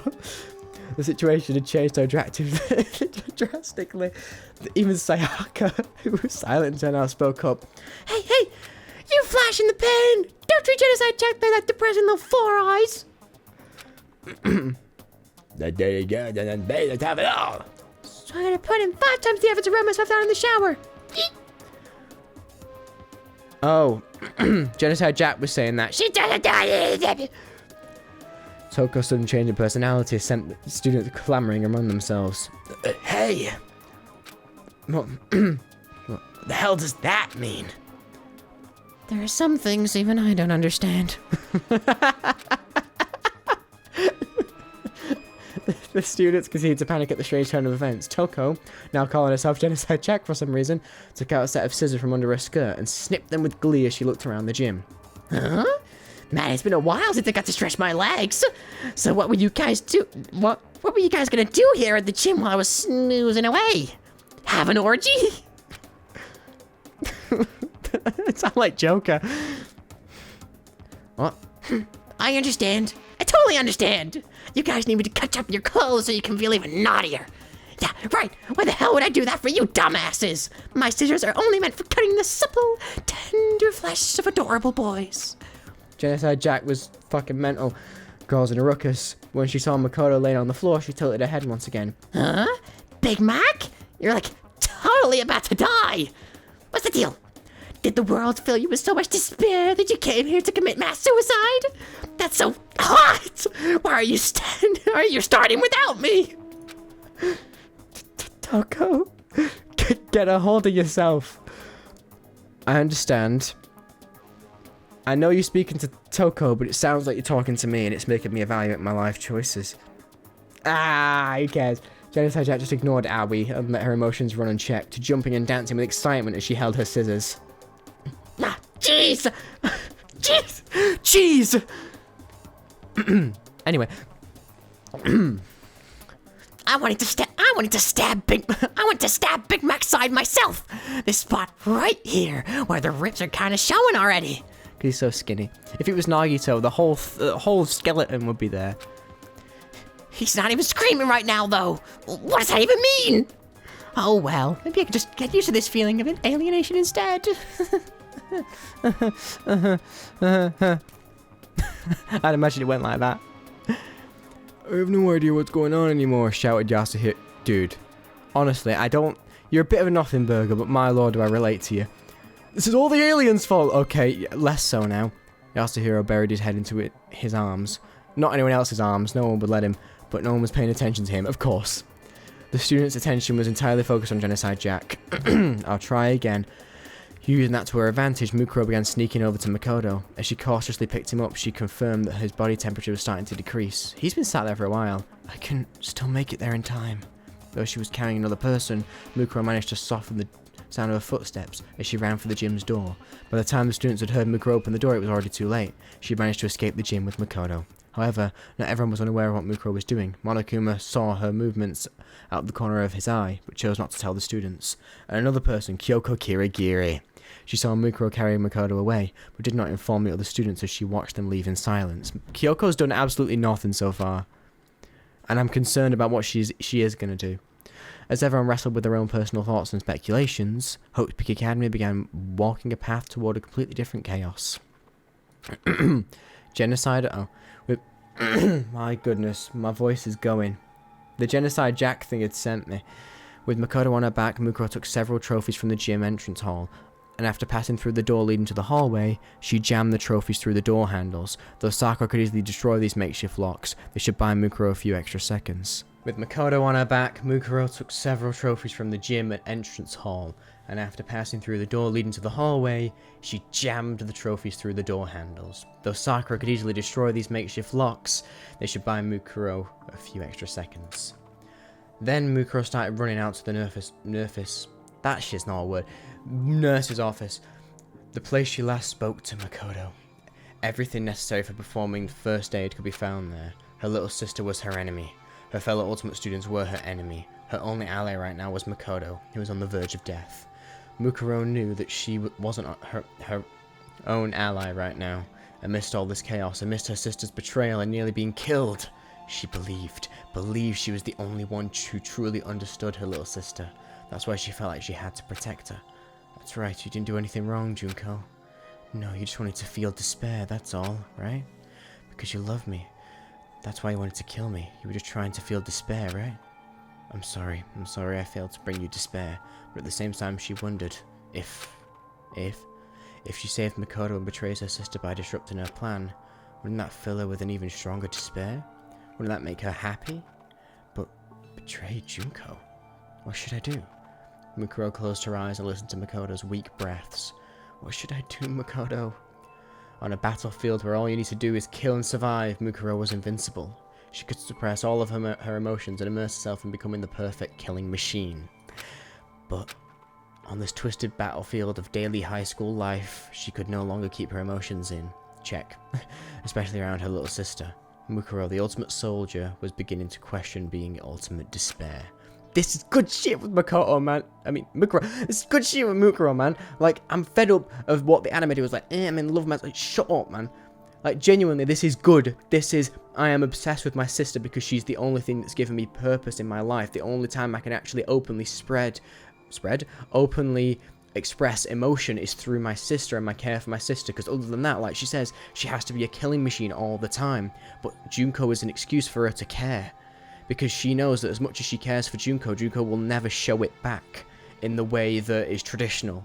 Like, she can show genuine care and content being around Junko, as we see probably in the anime, which is fair. We see her being content around Junko because she's open to being emotional. In that way, kind of. Like, in a way that she knows she'll never get mocked for it, she'll never get ridiculed. In fact, she'll never really have Junko question it. Like, the entire time, Junko's so focused on creating despair that she'll just say or do whatever will cause Mukuro and herself the most despair at once. And in that sense, she feels like she's never getting feedback in a way that's this one-sided infatuation is because of the emotions that she can project onto Junko without having to worry about it, you know, slapping her back in the face. That's why, and that's what this is doing so well, because she's not once obsessing or becoming this weird fetishized version. She's like genuinely questioning her own beliefs, and like I said in the video, like with Junko's ideology and what Mukuro's saying now, it lines up. Thankfully, I'm glad my analysis was alright, but like she just wants to feel despair, and Mukuro feels like she's the only person who understands Junko, because for all this time Junko has kept her by her side despite everything. But she obviously knows that that was building up to a moment like this where she would betray her for the greatest despair imaginable. So she's trying to understand both sides now, and that's great! The impulses of the normal high school girl inside her were starting to affect her state of mind. Even so, the poor girl continued to run through the dark hallways, clinging to this conflict within herself. She was now walking along a narrow, hair-thin path, a path between the hope of Makoto Naegi and the despair of Junko Enoshima. Shit, that's good, man. Meanwhile, everyone still in the gym was left in a state of complete confusion. Toko was famous for being a prolific author, but even though she came across as unsociable and depressing, her mind-blowing transformation seemed to have tossed all that aside. Toko is... Genocide Jack? She trembled. Jack. Huh? What's with this reception, you guys? You guys didn't know who I was? What am I doing? This is a mix of Monokuma and, like... I don't know the joke. Have I been found out? Or have you known all along? And why was the sullen samurai dressed like that? The outfit did not look good on her at all. The sullen samurai was probably referring to Mukuro, which means Toko was already knew Mukuro in advance. Well, Genocide did. Confronted by that shocking truth, the students had no idea where to begin talking. So many things were clearly wrong by this point. No way Genocide is going to save the day with the truth. But there were a few students, such as Byakuya and Kyoko, who opted to remain calm and observe the situation. Fair. Wait. Alright, someone better spell it. Who gave Makoto an extra mouth to feed? I don't care if you want to stab him or slice him. I just can't forgive whoever put that ugly-ass hole in Big Mac's side. Toko, no, Genocide Jack, spun her scissors in her hands. So, I mean, Genocide Jack's been quite nice, no? She's like... Whoever hurt Makoto, I'll beat your ass. As she spoke, her emotions and facial expressions constantly changed. Even without the threat of her scissors, she exuded an aura of danger that made her unapproachable. The flagstick of a young boy like a macaroons is like a blue bird that pops out a golden egg. If you would just let me handle it, if you would just let me kill him so good that even Tactile and Mytile would be eager to die. Who are those people? Tile or Til? Tile. Oh, the blue but dude, this is... How do you pronounce it? It's Til. Oh, it's fine. Oh, it's French. Who cares? Tai. But poor my cutie's heart and soul have been stumped on by such a sloppy kill. That actually sounds pretty exciting too. But I decline. Toko, you're not making any sense, screamed Naoi. What in the world happened to you? Genocide Jack answered by pointing her scissors at... Of course she did. Oh no. Oh, I thought she was about to start objectifying her right now. She will. What happened to me? I got bored, that's what. It keeps going to Monokuma. I need to stop it. That sore What? That sore puss knocked me up a few days ago. But when she went unconscious, I thought I'd finally get to do my thing. But I woke up for all this. My cutie's soaked with blood, and I've got no clue what's going on. It's so damn confusing. All I want to do is laugh. By the way, I started recording this video at 3 PM, then I paused it, came back for 20 minutes, paused it, and now I've come back and it's 10 PM. So my voice has gone off, man. Why did I do this to myself? No one seems to be able to get a straight answer out of Jack, so Hifumi made a timid remark. I don't like with girls like this in my 2D dating games. This doesn't even compare. It's like there's a SS difficulty level to clear her. I can't even think you think about her as someone worth clearing, mumbled Leon. It was clear that things were going nowhere. And as if she was responding to everyone else's expectations, Sakura stepped forward. She might be in the throes of confusion. I should try to restrain her for now. As soon as she heard that, Genocide Jack stopped moving, stuck out her lizard-like tongue, and grinned wickedly. Oh, what's up? Are you really gonna fight me, Battle Ogre? Too bad. My lovely scissors are only for cutting through adorable boys. Women should just stay home. I won't take my scissors with your filthy blood. It seems my words are useless on you. Sakura entered a fighter's stance, determined to restrain Jack, but Jack knew she couldn't win in a fair fight and adopted a strange stance of her own. In a normal fight, Jack would obviously lose to the ogre, but if Jack focused on dodging attacks, the outcome of the fight would be hard to foresee. Of course, Genocide Jack's physical abilities were only obvious to the few of the students in the first place. The two women exchanged hostile stares at the other, as the other students gulped nervously and watched. You can't have another fight scene, except for one person. Kyoko was watching something else. Yeah. She was watching Monokuma, who was in the corner of the gym, unmoving, as white noise emitted from his speakers. He had stopped moving from the moment everyone's attention focused on Sakura and Toko. Because Junko is out of this place, she's gonna go finding her sister. It's possible that Maidai's hacking had been disrupted, but an infinite number of other possibilities were also swirling around Kyokyo's mind. She brushed back her hair with a gloved hand and continued to watch. Though she couldn't fully remember her talent, the actions she was taking right now were fueled by pure instinct. No way, she's a detective, that's insane. The strange situation that kept occurring in front of her was shaking her to her very core. Her mind worked diligently to scoop up countless amounts of information from her vast sea of memories. And as they were synchronizing with the synapses firing in her brain, Sakura and Toko kicked off the ground at the same time. An intense impact rang through the gym. Oh, blood on the floor. This is ripped straight from Hifumi's death, bro. Thanks to the heated battle that was unfolding in the gymnasium, Mukuro Ikusaba was able to buy more time than she had imagined. As soon as she entered the nurse's office, she rummaged around for medical supplies and did what she could to stop the bleeding. Though still quite shallow, Makoto's breathing slowly stabilized. Mukuro let out a sigh of relief. However, even though she was somehow able to stop the bleeding, she wasn't out of the woods yet. Miraculously enough, it seemed like none of Makoto's major arteries or organs were damaged. Was this perhaps thanks to his ultimate luck? Just explains everything, that luck, doesn't it, Bluminate? Or maybe he wasn't actually all that lucky. After all, the only sort of medical treatment she could hope for was partial at best. Mukuro couldn't decide. If only I could do a blood transfusion. I'm like, if only I could do a blood transfusion. No. The nurse's office should have had several blood packs for transfusions. Mukuro suspected that Makoto's blood type might be written in his e-handbook, but as she reached over to search her pocket, what? Aha! I see you're reaching for a sleeping boy's clothes. What in the world is about to happen next? Adults can keep playing, but you kids better press the beat button, okay? How did I know? Mukuro turned toward the familiar voice and saw Monokuma standing before her. You're all alone with Makoto right now. Just think of me as a cute wild animal and let your lust lead the way. As the headmaster, I must prevent any illicit sexual relationships. But physical education classes are just fine, missy. Though he looked just like the one that was at the gym, clearly it was a different Monokuma. Multiple Monokumas have been placed throughout the entire academy, so it wasn't a stretch for him to suddenly appear out of nowhere. Regardless, the same person was controlling all of them. Mukuro had been very aware of Monokuma's attacking her while she was treating Makoto's wounds, but his appearance at this particular moment seemed to take her by surprise. Junko? She asked Mukuro cautiously. Monokuma tilted his head, along with his entire upper body, inquisitively. Junko? Who's that? Junko? I've never heard of that country before. No more jokes. Answer me, Junko.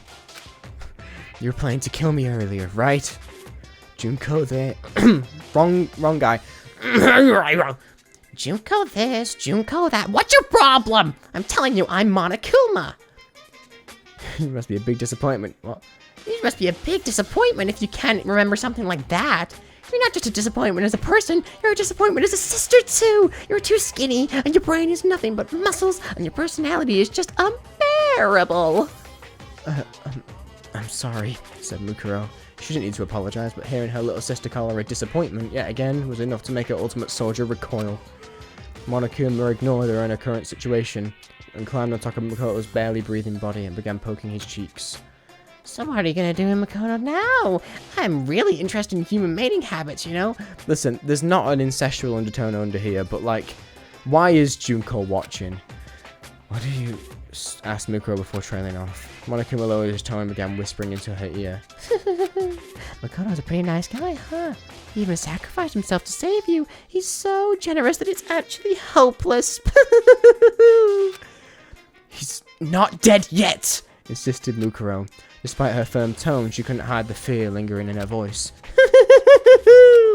That's the most disappointing thing about you. You can't even say, I won't let him die. I won't let him die, Junko. Mukuro could barely get a word in as Monokuma interrupted into poohs and and continued to torment her. As if you could do that. Too bad. No regrets. See ya tomorrow. It is all because Makoto was the first person to smile at you. You, a disappointing, depressing, unladylike, inhuman killing machine. Despite denying that he was Junko. What? That he was Junko? Monokuma began speaking at length about Mukuro's past. The contradiction was very much like Junko, and Mukuro was so shaken that all she could do was watch the bear prattle on and on. Only the fit survive this world. The only thing that kind-hearted people do is die, you know. As proof, you're gonna watch Makoto die really soon. He won't die. Mukuro's tone of voice had become irregular ever since she took off her Junko wig. Sorry, I just slipped over my words, man. Aside from her conversation with Makoto, everything she said as Junko was from a script that her sister had written. But now there was no script for Mukuro to rely on anymore. See, no more script for Mukuro to rely on, and she's like human. She's not like, Junko, She wasn't on a script in Danganronpa 3, yet she still sounds like an asshole, and I don't like listening to her. But here I do. Listen, as in read, but don't worry guys, let's not get semantics in a twist, you know. Anyway, why did I say that? Mukuro was treating Monokuma like she would treat her own sister. If the other students saw her acting so weak, they'd never believe she was the same person who fought Sakura in the gym. Sakura was playing. She could do it with one arm, one pinky. Not just that, if anyone from her mercenary past could see her now, her stark change in attitude might make them think she was someone else entirely. Monokuma continued to rail against Mukuro. Nope, he's gonna die. I know it's sad, but you just gotta face the facts. Monokuma wriggled his limbs and danced around, then he pointed right at Mukuro's face. Because Makoto is going to die by your hands. Huh? What? In fighting among the terrorists, the big bad terrorist silences the weak-willed Makoto before he can leak any information. Doesn't that happen all the time? In the end, all the desperate things you said in the gym turned out to be lies you just told to escape. Mukuro frowned at Monokuma. You can't do that, Junko. I won't let you do that. As she blurted out those words in a trembling voice. Oh, sorry. I won't let you do that. Mukuro was gripped with confusion about what she had just said. Am I defying Junko right now? Why? It was a strange feeling. To Mukuro, it was like she was standing on a ledge of a tall building and imagining what would happen if she jumped. A destructive feeling, akin to holding a friend's baby and wondering what would happen if you tripped and fell. You've never held a baby before. The only babies you've held are the ones in war, probably carrying 5 of them at once.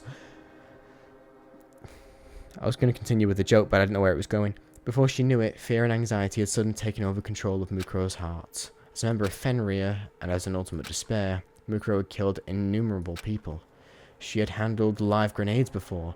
She had descended from the sky in a parachute as anti-aircraft weaponry filed all around her. This is ridiculous. Her heart never wavered on the battlefield, but now it felt like it could collapse at any second. Now I see, that was a bit unrealistic that she never got hit or whatever. But for some reason I can believe this. Like, as much as she was in battle, she was probably in a community, a terrorist organization where they were probably all treating her like an asset. It was all, do this, do that. No one was really complimenting her, and she probably wasn't talking to many civilians either. So civilians weren't saying nice things to her. Her people weren't saying nice things to her. They just wanted her to be a killing machine. Junko doesn't say nice things to her, only bad things. So to think that Makoto's probably the first person who smiled at her, and probably the first person who said something nice to her and tried to include her, like, you can see how that would break her, right? You could see how that would be the breaking point, because it's the first thing. Like, imagine, like, the first time, they say the first year of your life is the longest, because it's when you experience the most things as a kid. Like, the first of everything is important to you, And I feel like your first experience with love and care and even just interest in you is probably really deep down in there. Then contrast that with such an emotionless lifestyle, and then have this one beaming light of hope, no matter how fleeting. I mean, 2 years they were friends, so probably longer than that. Definitely you can see how that would harm someone, especially when you know that the person who said these nice things to you and made you feel so happy has had their mind wiped, Monokuma, however, was as stable as a tree. Right, and slightly tilted his head to the side. Huh? Weren't you listening to my story? I'm not the one who's going to kill Makoto. I'm not the one who's going to kill Makoto. You are. What are you saying, Junko? Monokuma began giving a strange explanation to a very confused Mukuro. Do you know what the suspension bridge effect merely means? Shut up, nerd. It means you I read that as plush. You push the person you love off a bridge, and they'll be yours for eternity. I haven't heard that at all. You've probably not heard of many love, even analogies, mate, so... Life doesn't always follow what your textbooks say. It's sad, but that's what love is. His words made no sense, and Mukuro couldn't think of anything to say as she stood there dumbfounded. He's trying to distract you, he's just saying bullshit, you need to do something. Meanwhile, Monokuma continued his little speech, intentionally saying things that were meant to antagonize Mukuro. Basically, this is your big chance, If you kill Makoto right here and now, nobody will ever take him away from you again. Makoto Naegi, dead by dawn. I imagine him as like a proper overdramatic, like, oh, how dare you say that to me? Oh, dead by dawn. Hand to his head. The last name he ever spoke was Mukuro Ikusaba. Mukuro Ikusaba isn't a last name. Ikusaba is a last name. The last person he ever smiled at was Mukuro Ikusaba. Doesn't that sound wonderful? There was a certain appeal to Monokuma's twisted suggestion, and Mukuro found herself unsure of her own judgment. This is wrong. It has to be wrong. But if it's really Junko saying all this, so doesn't that mean it's right? No, this isn't Junko, it's Monokuma. Monokuma. Are you sure you want to help Makoto? Once he gets better, he's going to know everything. He'll know what you did to your classmates. I can't believe you would actually erase your friends' memories of their time together and force them to kill each other. Makoto might be mad at you and say, our real enemy isn't the bear, it's her. Do you really want him to blame you for this? Mukuro's face turned pale. Are you going to kill the others? If everyone except you and Makoto dies, you'll be able to spend the rest of your school life together. We can't hold a class trial with only 2 people. It might be a good idea for you both to live the rest of your lives in this academy forever. No, that's wrong! And what are you gonna do if his memories return? It's not like you were dating Makoto or anything. You were just watching him from afar this whole time. Man, you're shy. You can shoot people's hearts and brains no problem, but you can't even woo some stupid boy into liking you. Do you want to know who Makoto had a crush on before his memories were taken away? That sounded like a Clash of Clans grunt. What niche? I've never played that game in my life. Mukuro trembled as Monokuma continued pressure washing the issue. Gradually loosening the screws, keeping her heart secure. Oh, that's a nice little metaphor there. So Mukuro chose to pretend she didn't hear anything at all. All emotion vanished from her face, and she looked silently for Makoto's e-handbook. If you're looking for his blood type, it's not written in the handbook. Mukuro's face turned pale. Within 5 seconds, her plan to ignore Monokuma had already failed. But since your headmaster is made up of 50% kindness, I'll tell you anyway. Makoto's blood type is B. As soon as you heard him say that, all the anxiety, horror, and hostility, malice, and dread churning within Mukuro had completely vanished. Thank you, Junko! Mukuro's eyes sparkled without a hint of suspicion, so she turned back to Monokuma without a hint of suspicion. And walked toward the refrigerator containing the blood packs. Fresh blood packs should have prepared before the plan took effect. They'll last in cold storage for 21 days. They'll be good. Despite her emotionless face, Mukuro let herself feel a small amount of satisfaction as she took a blood pack from the refrigerator. A blood pack. As Monokuma watched her, his normally emotionless eyes twitched ever so slightly. If a third party could see his face right now, or even if the other students could see his face right now, they'd wonder, is Monokuma surprised? That's right.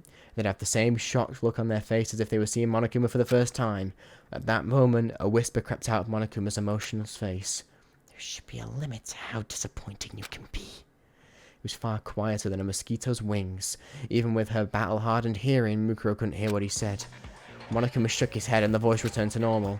It's not like I care that you, the ultimate despair, has hope in anything. It's not like I expected much from you to begin with, so this'll be... What? So this'll at least help me feel despair! But seriously, you disappoint me. Just so you know, despair and disappointment are completely different things, okay? They're as different as bears and pandas. What are you... Mukuro started to shake as she turned her back to look at Monokuma. He hadn't started talking any differently than usual. Junko hadn't turned off his voice modulator and started talking in a real voice or anything. And yet, Mukuro was utterly terrified. She was terrified on instincts. Not as a soldier. Half the reason she was terrified was because of her instincts as the ultimate despair. And the other half was because she was Junko's older sister. Even through Monokuma, her instincts were telling her that Junko was annoyed with her. She keeps flipping back and forth, doesn't she? She keeps going like, it's Monokuma, not Junko. It's Monokuma, not Junko. But then she's going, it's Junko. I know it's Junko. Junko? Why are you annoyed? Is it because I betrayed you? Is it because I didn't like you like you wanted me to? Ah, sulked Monokuma. I'm beyond annoyed. I'm really, really angry. And I'm really, really disappointed right now. I'm so pissed I could take a rage nap right now. Shh, shh, shh. Monokuma's anger didn't seem any different from his usual anger towards the students, but Mukuro instinctively sensed as it did another emotion mixed within it. Right now, she could feel that Junko was feeling hopeless disappointment. It's normal for someone who's disappointed to lose hope, but for the ultimate despair, disappointment means something else entirely. To them, disappointment was a tantamount to losing despair itself. Mukuro was a member of Ultimate Despair. As at her sister's behest, Mukuro had soiled her hands many times in order to fill the world with despair. Despite her pride towards being a member of the Ultimate Despair, there was a clear difference between Mukuro and her sister. Junko Enoshima was despair incarnate. She was born in despair, letting it infect other people's hopes so she could rot them from the inside out, twisting them to her own image. For Junko, feeling hope was its own despair. Creating despair in others created despair in herself, which caused her to feel both intense pain and intense bliss. Junko had walked the fracture created from the conflict between pleasure and penance all her life. Eventually, the fracture would widen until it swallowed the world and tore it in half. But Mukuro, on the other hand, had neither hope nor despair for the world. At least, not when she was a member of Fenrir. Ever since she was a child, Mukuro believed she was meant to spread despair because of her sister.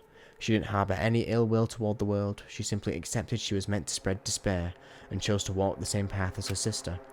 The doubt she felt was only a recent development when Junko told her about the plan. When she watched the world burn at the hands of terrorists wearing Monokuma masks, she never wavered once. However, as soon as she heard about her sister's plan to make their classmates kill each other, Makoto included, a strange feeling began to stir within her. What started as a seed of doubt soon grew into a thorny vine ensnaring Mukuro's feet. As soon as she disguised herself as Junko and finished meeting the other students, as soon as she confirmed that everyone's memories had been completely taken away, that vine began tightening around Mukuro's heart. They're gone. Junko's the only one who knows about me now. That's it. But that's no problem, it's just like old times. Things will never go back to how they used to be, but that's fine. This should be fine. She had relinquished the past 2 years she had spent with her friends so she could betray them and deliver death and despair unto them. Though her heart ached, Mukuro was beyond feeling guilt or remorse for her actions, but the question, why does my heart ache like this, still remained unanswered. Perhaps that's why she spent so much time talking to Makoto when she was in the nurse's office. When Makoto gave her that one particular answer, something changed inside her. In return, I promise that if I do decide to kill someone, it won't be you. The words Mukuro blurted out to Makoto weren't improvised to further her role as Junko. It was an honest sentiment from the bottom of her heart. She was even planning to ask Junko herself if Makoto could somehow be spared from her plan. Over the past 2 years, Mukuro's interest had been slowly shifting away from her sister and toward the world itself. By extension, her interest also included Makoto, the first person to ever smile at her and to make her feel connected to the world. He was like a sapling of pure honesty that had taken root in Mukuro's heart. But by the time she had realized that, the tree had already rotted. As Mukuro struggled to understand the situation, Monokuma let out a sigh and he said, I wonder which part of you is a wolf anyway. You're just a dog that blindly follows Junko's orders. What's the tattoo on your hand even mean? Are you just a bitch? Who's pledged her loyalty to her owner? I bet Toko would say that. I'm positive. Monokuma continued to talk as Mukuro stood in confusion. I was obviously lying when I said Makoto's blood type is B. What? Cried Mukuro. You lied, Junko? A normal person would have been suspicious. I never thought you'd actually believe me just now.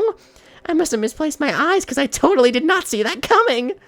Not even with my ability to predict the future. How shocking. Jeez, I'm about to start crying my eyes out like some sort of robo-cat. Seriously. It's going to be okay, Junko, said Mukuro. I know our plan kind of fell apart, but I'm still on your side. Are you feeling alright? Because I'll do anything. Snap! A harsh sound came from Monokuma's mouth. That sound was one of my circuits overloading. It's been so long since I felt this angry. Meet me on the roof of the school. I'll smash out all your baby teeth. Monokuma started shadowboxing in front of Mukuro, who remained frozen in place, clutching a blood pack in her hand. She still looked confused, and Monokuma threw his arms in frustration. You're so disappointed I can't even predict it anymore! Rawr! A threatening roar burst from Monokuma's mouth as he leapt at Mukuro with his sharp claws extended. At that moment, her face became completely emotionless. It was not a conscious action. The defensive instinct she honed during her time with Fenrir temporarily suppressed her emotions as she countered Monokuma's attack. Mukuro grabbed a nearby IV stand and used it to parry Monokuma's claws. However, Monokuma's claws seemed to be made with a special alloy, and easily sliced the bar in half diagonally. But instead of following up his attack, Monokuma continued talking to Mukuro. I guess you're not much of a disappointment when it comes to fighting. In fact, you were so pathetic that you died from that single attack. That would have been interesting in its own way. But right now, you're just as incompetent at everything. I'm sorry, said Mukuro. I couldn't help blocking your attack, but there's no way I can fight you, Junko. After all, I'm all you have. I'm the only one who understands you at all. Mukuro's words were riddled with endless dismay. The contrast between her usual stoic self and the way she was acting now was so stark. People might assume that she had multiple personalities. However, Monokuma just quietly stared at her. He was perfectly still, as if all his functions had powered down completely. But Mukuro continued to share her feelings. There's no way I can just leave you alone. And then Monokuma broke his silence, but at that moment, a monitor in the nurse's office lit up, displaying a girl's face, Junko Enoshima. At the same time, a voice completely different, unlike Monokuma's, began to play from the speakers. Hey, Mukuro. Junko! It had been several days since Mukuro had heard her sister's real voice. Though her face remained emotionless, excitement sparkled in her eyes. However, that shine immediately dulled. I'm grateful to you, Mukuro. I mean it. Junko's voice emanating from the speaker sounded very gentle and kind. Junko? I'm really sorry. I'm really sorry. I said so many mean things to you. I even tried to kill you earlier. And that was just to make you do something horrible just now. Even though I thought about your feelings toward Makoto. You don't have to force yourself. Even if you didn't notice, it was totally obvious to anyone looking at you. You never cared about the class photos. But when Makoto said he was going to take one, you made sure you were facing the camera. And then Junko Enoshima, the ultimate despair, flashed a smile. A pure, sweet smile. On the monitor, she looked like a normal high school girl teasing her older sister. And yet, Mukuro could feel despair and anxiety encasing themselves around her. I'm just a bit tired, sorry. Oh, did I reveal that I started recording at 3 o'clock? I yawned at like 10 minutes in. Dude, I've been tired for long. I always thought I should have tried hard to take pictures with Makoto. Well, you should have. But I guess that's what makes you so disappointing. Still, though you're disappointing and annoying, I still love you. Mukuro trembled upon hearing those words. I love you. That's all she ever wanted to hear her sister say. See, I told you. Never has her sister said I love you, but she's just said it now because it's her last resort. Mukuro believed. No matter what Junko said, she believed she really loved her. She believed that she was the only one who could truly understand the despair known as Junko Enoshima. She was naive. As soon as she heard Junko say, I love you, Mukuro realized she never completely understood her sister. It was only at this moment that Mukuro finally understood her sister's feelings. Junko's words right now were kind. Perhaps that kindness was completely honest. The words I love you might have been true as well. However, for Junko Enoshima, this was her way of saying goodbye. She was severing the ties between them. It was painfully clear to Mukuro. And then, before she could ever even say anything, the girl in the monitor made a remark that cut Mukuro to the bone. I'm sure someday you'll make your dreams come true. Ultimate despairs never talked to each other like this. The simple truth stabbed into Mukuro's heart. Junko had no further use for her. Her own sister was parting ways with her. Mukuro had dedicated over 10 years of her life to the cause of ultimate despair, and at this moment, it all continued for nothing. It all counted for nothing. But those years no longer mattered to Mukuro. Her sister's rejection was more than enough to send her into the depths of despair. Despair. That's why Mukuro, even now, clung to a small sliver of hope. Meanwhile, Junko was still on the monitor. Yeah, right. Did you really think I'd say something that nice? You're so annoying. Can't you just hurry up and disappear already? Mukuro hoped Junko would say something like that. She hoped that she'd start verbally abusing her again, or call her useless and incompetent. Mukuro was no masochist, but she preferred to be showered with bullets and contempt than ensure this kind of emotional pain. This is what I mean. This is good writing. You can take the idea of her enjoying, well, not enjoying, but being even moderately pleased by her sister's insults, and like it says here, without making her a masochist. She's not sexually aroused. She's not romantically involved. She's just conditioned, and it's the only way that she knows she feels wanted and known, and how she doesn't have to face emotions if all she gets is vitriol. But I love you, Mukuro. Bye-bye. See how it highlights bye-bye? That's pretty cool. The monitor went black, leaving Mukuro to process the horrible goodbye she just received. Wouldn't books and novels be cool if, like, some words were highlighted? Do you not think? Like, if we had, like, coloured ink and that. We do have coloured ink. I mean, like, you could have, like, this yellow, orangey colour for, like, highlighting words. I feel like it would make, like, books so much less boring to look at. That's why visual novels are sick, because they're, like, there's visual. But, like, also the text is, like, animated in its own way sometimes. I think that's really cool, man. Like, we should do that more, where we use different typefaces and different fonts and different colours. Maybe not all the time. Like, maybe just a few emphasis words. Maybe, like, 4 per 2 pages. You know, so 2 per page of just, like, highlighted words like that. And as if on cue, Monokuma started moving again. Isn't family love so nice? By the way, did you know that about half of all murder cases, the killer is a family member? Monokuma spoke in his usual tone of voice. I didn't know that, Monokuma, but it was unclear if his words were getting through to Mukuro. Do you think the localization team fact-checked that, or do you think they just... Because you think when you're... This is a weird random thought, but like when you're localizing something, it's different from translation, right? You're taking it, translating it, but in a way that makes sense culturally to the audience you're trying to localize it to. That's why it's called localization, as if it was local. Like, if they saw that and they go, hold up, they're saying that, but let me just check, is this true? I don't know. Mukuro let the blood pack on her hand fall to the floor and tightened her grip on the iron bar as she was holding up. I'm sorry. I'm sorry. I'm sorry. I'm sorry. Junko, I'm so sorry. I'm sorry. She mumbled quietly as if she were chanting a spell and walked past the blood pack on the floor to Makoto's bedside with the iron bar in her hands. I'll do it properly. I'll make sure I do it. So... Oh, said Monokuma, perking up. What are you gonna properly do to Makoto with that big, thick rod you got there? Are you gonna do him? Which is either gonna do him or do him in. So, I hope it's the former. Ooh! Ooh! Sorry. What was that? Are you gonna do him in? Oh, he did say that. Either way, I'm starting to feel some heart-throbbing excitement. Mukuro looked like she had been completely broken.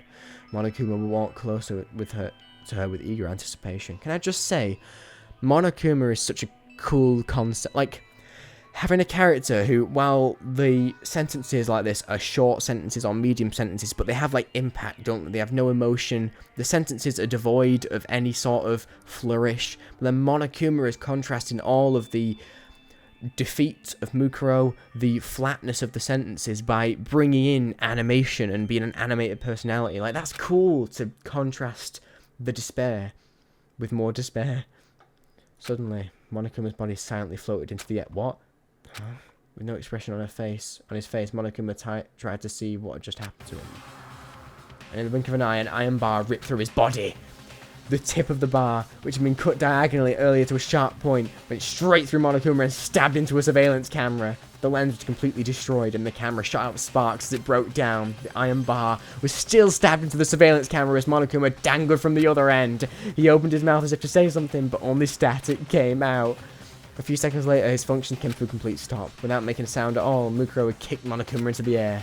As soon as Monokuma's power source and his bomb circuit had fully aligned with the surveillance camera in the nurse's office, Mukuro plunged the iron bar into all three of them. No normal human has the skill of blah blah blah, lick my dick. Not even an ultimate. All the hesitation within Mukuro had vanished. Her eyes sparkled like a panther stalking its prey at night. A tense aura surrounded Mukuro, even more so than when she fought Sakura earlier. Ignoring Monokuma's lifeless form, she looked at Makoto as she breathed softly and remembered her sister's parting words. So this is despair, she mumbled to herself. I'm so sorry, Junko. I never really understood what despair was. She spoke out with emotion, like a machine, without emotion. But it's going to be alright now. I finally understand. And within her, passions began to stir. So, I'll make sure I make you happy, Junko. Make sure I fill you with despair. I'll save Makoto, and I'll make sure the others don't die. I'll let them escape from this place. I'll deal with the people on the outside, too. You invested so much time and killed so many people for the sake of this plan, and I'll destroy every last remnant of it for you. This was not an act of vengeance towards her sister who had abandoned her. It was an act of mercy. See, that's good. It wasn't vengeance. It wasn't vengeance, but it also wasn't infatuation or love either. She's doing it out of mercy. She's cutting her some slack. She's not fully obsessed. She's still got obsession, and she's still dealing with the aftermath of that and still being sorry for herself. But she isn't fully indulging in it, and I love it. I love it so much, man. Dude, it's so cool. I need a drink after this. Stuck between the ultimate despair and the hope she gained from Makoto, ultimate hope, Mukuro was being refined into something that was unlike despair or hope, and she had no way of knowing whether her path would lead. Sorry, can I just say, I said I wanted a drink. Do you ever do a thing where if you've got to do something or speak or have a conversation or do something, and you know you need a drink, you like drag it on for as long as possible because you know that the longer you leave it, the better that drink's gonna feel? Like, sometimes I wake up in the middle of the night and I'll need that 3 AM cold, ice cold water, and I'll just sit there for a little bit longer until I get the drive to get up, and it makes it hit so much harder, man. Anyway, a little bit about me. Ooh, hello. Is this Beautiful Days? I should know these songs. I listen to them every day. You don't know how much joy Danganronpa brings me, dude. I'm so happy, man. I'm so happy. Thank you so much, man, if you're watching this, like, genuinely. Like, this, oh, it changed my life, man. Danganronpa changed my life, and I love it so much. There's one more thing I have to do after this, and that's, after Danganronpa If, it's the Nagato Komaeda Danganronpa 2.5. Is that it? The OVA. And then, obviously, Danganronpa 0, and I actually have bought Danganronpa Gaiden Killer Killer. It's on the shelf behind me. So, yeah. But I'm still learning Japanese, so when I can read enough words, I'll give it a read, you know. It'll be fun to read super high school level instead of, you know, ultimate, as in the localization. Over 10 minutes had passed. The sound of the students leaving the gym and making their way to the nurse's office rang throughout the hall. Genocide Jack continued to dodge Sakura's attacks with her tricky movements, but when Byakuya blurted out, "Enough already, you irritating pervert." He would not say that shit. Genocide Jack stopped in her tracks, of course. Oh my! Ain't chewed out by my bespectacled Byakuya. It's making my masochistic side get all tingly. Oh gosh. They say the line between sadism and masochism is paper thin. In my case, it's more like a Venn diagram. Words can't explain these hot waves of passion squirming through the top of my head into the tips of my toes. What is wrong with me? It's acting. It's acting. It's piss off. As she rambled incoherently about Byakuya, the other students tied her up with a microphone cable from the gym and locked her in a room. Half the students stayed behind to keep an eye on her, while the rest left to search the grounds of the school. As soon as the door to the nurse's office opened, Kyoko saw a non-functioning Makoto. Makoto? Yeah, a non-functioning Makoto, but a non-functioning Monokuma with a hole in its chest and the remains of a surveillance camera. I was just in the nurse's office, though. On their way here, the students had seen several destroyed surveillance cameras and scattered Monokuma bodies. It was a clear violation of school regulations, but if Mukuro was allied with Monokuma, the regulations wouldn't apply to her anyway. The Monokuma inside the gym was no longer moving, and the students had lost contact with the hacker, Bishiki Meidarai. That's ridiculous. That is stupid. So the students assumed that Meidarai had taken control of a different Monokuma and went after Mukuro on his own. With that in mind, Kyoko turned to look inside the nurse's office once again. It was unusually quiet, the beds were empty, and Kyoko could see from the bloodstains that someone had been resting there recently. Looks like they're already gone. Oh, wait, no, that is not Kyoko. Looks like they're already gone, Mondo remarked. But as he was about to leave, Kyoko spoke up behind him. I'm going to stay here with Chihiro and search for clues. I'm going to stay here with Chihiro and search for clues. If her voice was that, I would not watch this. I would not play these games. Huh? Asked Chihiro, his timid eyes widening. Clues? Kyoko continued to speak in a calm tone of voice. This is the longest they've called Chihiro she, by the way. What, like 2 hours? He was revealed by that point. Yes, there may be some clues in here Monokuma remains. In these Monokuma remains. I figured you would be the best candidate for investigating machinery. Sakura spoke up. Isn't that dangerous? Since Sakura could clearly hold her own in a fight with Mukuro, she joined the other students in searching the school grounds. Kyoko shook her head and replied, I'm sorry to say this, but if things get out of hand, Chihiro and I will just be in your way. I think it's better if we search for clues here instead of doing nothing. Besides, we might be able to use Monokuma parts to detect any radio broadcast from the outside world. This is a caricature of Kyoko. It's not. I'm not trying to do Erika's voice because it's too good, man. You certainly have a point. Understood. We'll be exploring this floor for a while. Please shout for us if anything happens. Sakura left the nurse's office. How did she destroy What? How did you destroy Monokuma like this? As Chihiro cautiously stood over Monokuma's remains, Kyoko started searching through the room. She zeroed in on one of the beds and began studying it intensely. A moment later, Kyoko was satisfied with what she found and let out a small sigh before she spoke. Chihiro, let me apologize to you in advance. Huh? I dragged you into this gamble of mine. If anything happens, run out into the hallway and call for help. What does that mean? Instead of answering Chihiro's question, Kyoko started talking to one of the empty beds. Let me say this first. I'm prepared to hear your story. No matter how ridiculous it may sound, I promise not to decide if it's a lie or a truth until after I've listened to it in its entirety. Chihiro looked confused. She probably looks like a loony bin. She looks like a lunatic right now. She didn't understand what Kyoko meant at all. The ultimate lowered her eyes and turned to the ultimate programmer to make a request. Chihiro, does your laptop have a recording function? And do you also have a microphone? Huh? Yeah. I want you to use that to record everything we're about to hear. And there's no one here. As Chihiro wondered to herself, he began connecting Monokuma's parts to his laptop and turned on the record function. I'm sure we'll pick up every sound in this room now, said Chihiro nervously. Satisfied, Kyoko nodded and once again started talking to the empty bed. So what were we going to do if I found out if I told everyone that I'd found Makoto? When she heard Kyoko say that, Chihiro looked back at her and was surprised by what she saw. He was surprised by what he saw. At that moment, the ultimate programmer was kneeling on the floor next to Monokuma's remains. From that position, he was able to see it. Of all the beds in the nurse's office, there was one bed in particular that couldn't be seen from the entrance. Underneath that bed lay a limp Makoto.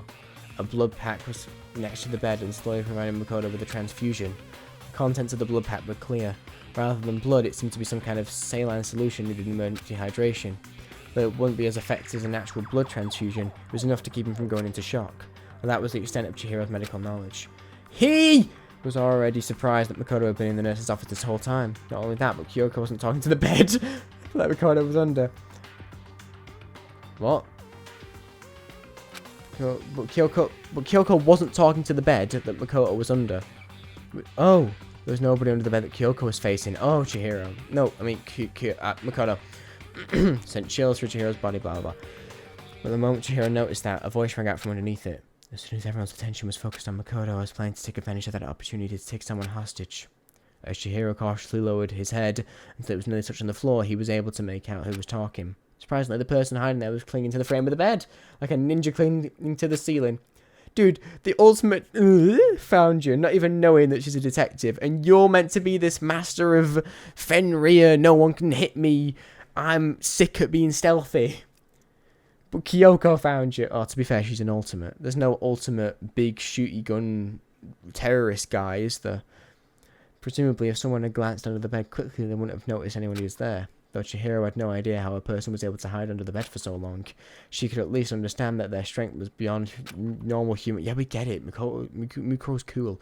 There's no question that the person hiding under the bed was Mukuro Ikusaba. Say it! Say it, Kyoko! Say Mukuro Ikusaba, the 16th student lying hidden somewhere in the school. The one they call the ultimate despair. Watch out for her. But you're pretending not to notice. Why? Well, why? Mukuro's voice was as cold as ice, but Kyoko didn't even flinch as she responded, because I wanted to hear your side of the story. I knew you weren't hiding under that bed. Compared to the others, the frame was slightly more pronounced. What? Chihiro tried comparing the beds to see if this was true, but he couldn't tell the difference at all. Yeah, nah, she's just built different, man. Only Kyoko's natural observation skills could let her, sorry, I'm changing the hers to he's now. Her see something like that. Mukuro seemed to come to a similar conclusion, and appeared from under the bed without making a sound. Her face was stoic and cold. Compared to the bomb inside Monokuma, Chihiro thought she was even more terrifying. However, Mukuro ignored Chihiro and shifted her gaze at Kyoko. She leaned against a wall and let her arms fall to her sides as she threw out another question. Why do you want to hear what I have to say? Kyoko, I just thought I was doing a Maki voice for a second. Do you want to die? Kyoko thought about the simple question for a while, as if she was searching within her own heart for the answer. If I have provided an answer, it's because I wish to remain neutral. Kyoko quietly looked down. I'm currently missing most of my memories. I don't know who I am or what talent I had to be accepted into the school. She could hear Chihiro gasp behind her, but Kyoko didn't mind. What? Controlled. But even so, I believe I should listen to what you have to say. Regardless of whether you're good or evil, I must hear all the facts in order to know the truth. Good and evil don't matter. I'll come to a truth based on what I see and hear. I think that's the methodology that's been installed into me. I see. I completely forgot you were like that, Kyoko. But before I listen to what you have to say, I'd like to ask you one question first. What is it? Mukuro's reply was completely emotionless. Kyoko presented her a question as if she were asking it of herself as well. What was my talent that would allow me to attend this academy? The answer to that question was simple. Kyoko, you're the ultimate detective. I'm Shuichi Saihara, the ultimate detective, and I talk like this sometimes. That answer marked a turning point for both girls. Whoa, no way! Thank you, I have a better understanding of the situation now. Kyoko slowly raised her head and presented a theory. If my memory loss wasn't just a coincidence, then your group has the ability to erase people's memories. With that in mind, if we take into consideration the situation that unfolded in the gym earlier, I can only come to one possibility. Possibility? Wait, possibility? Yes, what you said to Byakuya when he thought you were taking Toko hostage. You claim that they met 2 years ago. It's possible that might actually be true. The fact that Makoto called up Mukuro's name, the thing Mukuro confirmed and denied, Genocide Jack's outlandish claims, these key factors that Kyoko noted, Using her special observation skills were converging in her mind to form one answer. It's possible that Byakuya and Toko's memories were also erased, like mine, but I don't think their circumstances are quite the same as mine. But if our memories can be controlled so freely, it calls into question whether the day Monokuma appeared was really the same day we entered the academy. Like you said, it's possible that we've known Toko Fukawa for the past 2 years. What do you mean? Wait, what do you mean? Jiro cried, still working on connecting his laptop to Monokuma's parts. Kyoko continued, speaking to both Chihiro and Mukuro. We thought we were knocked unconscious with sleeping gas the moment we arrived at the school, but it's possible that we were simply made to think that's what happened. For example, we have already spent the last 2 years at Hope Peak Academy, and our memories of that time are completely erased. It's even possible that we aren't even ultimates at all, just random people who've been implanted with 16 years worth of false memories. That would be crazy. Why would that happen? Was that a tease for V3? What the hell, why is that so on the nose? Though Kyoko's claim sounded ridiculous, her face was completely serious. She looked up at Mukuro once again. Which means I'm considering the possibility that this crazy story is actually the truth. Kyoko's declaration filled the room with silence. Filled the room with silence? That's a sentence, isn't it? But she didn't let that silence overwhelm her. Kyoko cut through it with her own words. Without evidence, all I can make is hypotheses. That's why I want to hear what you have to say, Mukuro. I have no intention of blindly believing what you're going to say. Or what self-proclaimed hacker took over the school who took over Monokuma said. She paused and lowered her eyes again, then declared with powerful determination. Even so, I intend to come to a conclusion as fairly and objectively as I can. But I can only do that if you trust me and tell me the truth. Kyoko's conviction was clear from her voice. She's being surprisingly kind and content. I suppose you have to at this point, especially when your life's on the bloody line. It's not like you can call out Monokuma like you do in the original game. Monokuma, you suck! You kind of got to be nice to Mukuro. Oh, but she's Mukuro. She's so cool. Mukuro's eyes narrowed slightly, and a tapestry of emotions flashed across her face as she looked toward Kyoko. When she opened her mouth, her expression and voice were completely devoid of emotion. That's right, I completely forgot you were like that. Mukuro repeated this to herself softly. I completely forgot you were like that. And Kyoko then faced Kyoko and declared, that must be why Junko took care to erase more of your memories compared to the others. Very well, I'll tell you everything. After Mukuro placed Makoto back onto the bed, she began to mechanically tell a story. The story of a girl who wanted to fill the world with despair. I'm glad they're not telling us the whole thing, that'd be boring. A girl who only felt truly happy when she was filled with despair herself. A plan for despair that began 2 years ago, or perhaps even earlier than that. How the world was currently ruled by despair itself. Taking a yawn.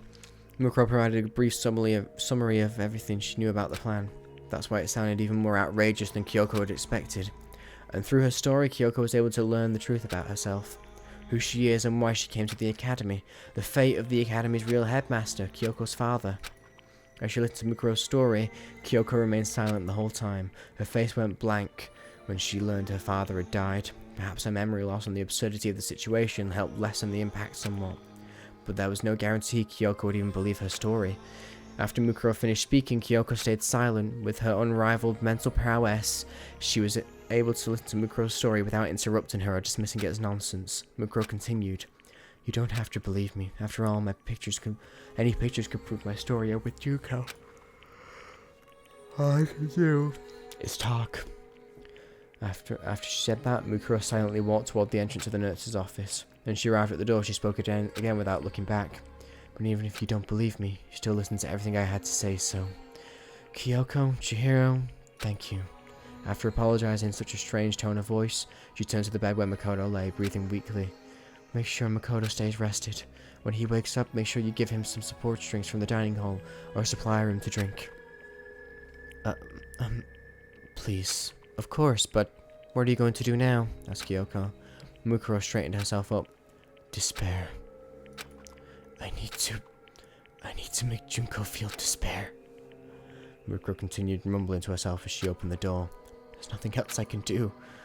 No, there is something you can do. Mukuro stopped walking as Kyoko spoke firmly. Regardless of whether Monokuma is really Junko Enoshima or Bishiki Madorai, you're dealing with him. If you're dealing with him, he won't be able to lay a finger on Makoto. I don't fully trust you, but if you were really concerned for Makoto's life, I'm willing to work with you. Unlike Bashiki, who's probably abandoned him already. Right? I'm sorry. I don't really work well with others. Mukuro. Oh, that's so cute. Oh. Mukuro looked away, then bowed her head as she left the nurse's office. But, I'll do my best. The doors closed and Mukuro was gone. I'm sorry for involving you in something so dangerous, Chihiro. Wait. Okay, no, this is Kyoko. Wait, it's about to hit an actual... The beat's about to drop. I think. We'll just... Wait. Oh my god.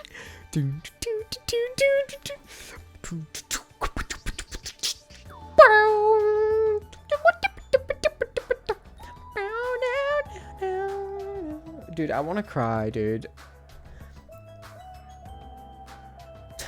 This music fills me with so much hope, man. I love this franchise, man. I love it so much. This song just brings me nostalgia already, man. I only played it this time. It's been a year since I played Danganronpa, man. I told my dad about it. I was like, it's been a year. He was like, yeah.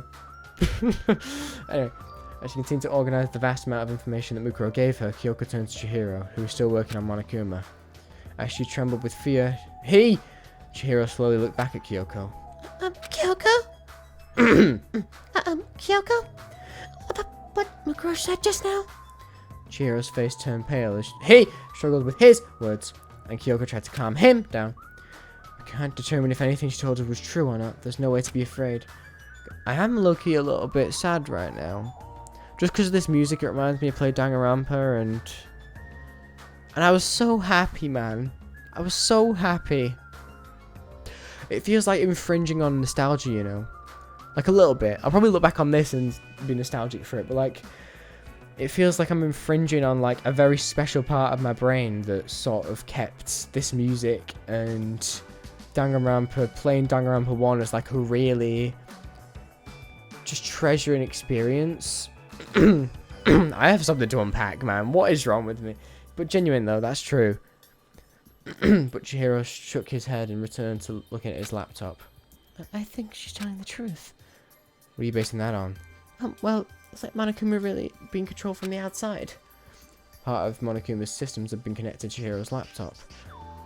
Do you know what I mean? It just fills you with so much comfort and warmth. And she was analysing the data within its control, and he was analysing data within its control system. And it was then when the ultimate programmer noticed something unusual about it. This control program. Thought it would be another year before the system being fully operational. Chihiro started trembling so much that he was unable to continue speaking. We can't confirm that, said Kyoko, proposing another possibility to avoid jumping to conclusions. Wait. It's possible that a similar program was being developed in secret, but Chihiro adamantly shook his head and said, No, that's not it. It just looked really familiar to me. Kyoko looked over Chihiro's trembling shoulders to peer at the screen, and that's when she noticed this program. Chihiro, did you create this? All the ultimate programmer could do was nod weakly. Chihiro created Monokuma? No way. First floor, main hall. Mukuro continued moving forward. I was fortunate enough to not encounter Sakura or Mondo. Yeah, ooh, that'd be scary. With no interference from anyone, she made her way to a hall as large as the gym. What? To a hall as large as the gym and stood before the sealed main entrance. Oh, it's the size of the gym. I thought it was a bit more dense in there. Suddenly, Monokuma popped out from the shadows to block her path. Within this hall resembled a nuclear bomb shelter, replete with all manner of heavy weaponry. Monokuma's silhouette was conspicuously out of place here. His laughter ran through the room as he wiggled his body from side to side. What were you doing at the nurse's office? You eliminate your rival from Makoto's affections? Or did you help play matchmaker instead? Either way, don't you think it's kind of adorable to put Makoto and Kyoko in this kind of situation together? If this were a suspense film, them two would be the last couple standing. If this were a horror film, they'd just die anyway. If the killer was alive all along, splat goes the blood, plop goes the meat. I'm a huge fan of endings where the characters need to think they're gonna live, but they're really headed to final destination. Wait, what the hell is a tenation? What's that even mean? Despite Monokuma's angry complaints, I love Monokuma, dude. Mukuro remained unperturbed. She continued to stare icy daggers at Monokuma, as if she was waiting for him to finish speaking. I like that idea. I like to stare icy daggers. It has oomph behind it, you know, oomph. Well, anyway, I'm just so sad right now. A regulation-breaking delinquent is disrupting the harmony of this peaceful academy. I can't even keep one of my students from running wild. Time to say goodbye to your incompetent headmaster. I'm gonna use the Monokuma evolution to become a big magnum headmaster and mold you into a descent student. As he said that, Monokuma extended his claws and waddled toward Mukuro. So I'm gonna mold you, then I gotta kill you first. Right as he finished speaking, Monokuma suddenly charged at Mukuro like a spiked volleyball. But Mukuro was faster and dodged Monokuma's attack. There's a lot more action in this one, man. More action than this and the entirety of Future Arc. She jumped back, keeping her distance from Monokuma just in case his claws could extend even longer. Just then, a shadowy figure appeared next to her. Mukuro twisted her body to its limits and narrowly evaded the figure's attack. When she landed on the floor, she immediately saw... Wait, no, what? What does the immortal killer want, anyway? Are you going to tell the others the truth and escape with them? Even though you know what the outside world is like right now? Two Monokumas were speaking to Mukuro in unison. Editor, me, duplicate that voice when I was speaking. Honestly, I don't mind if you do that. I can just imagine the look on everyone's face when they discover the truth. It fills me with such heart-throbbing excitement. The two Monokumas continued to speak in stereo sound. You said you destroy my plans, but there's no other happy ending waiting for you no matter which route you take. And you only have yourself to blame for that. Don't tell me you thought they'd be grateful to you. Even if you guys escape here, do you think they'll really forgive you when you get a whiff of that nasty air outside? Some of them might prefer to stay in school. Some of them might resent you for being kind and showing them the truth. But then again, this is all your fault anyway, so it doesn't really matter what they think of you. Monica made a little mistake. Despite facing down two Monokumas, Mukuro's expression didn't waver. She understood that controlling two Monokumas simultaneously was a piece of cake for Junko. Mukuro drew an arm-length metal bar from seemingly nowhere and readied herself.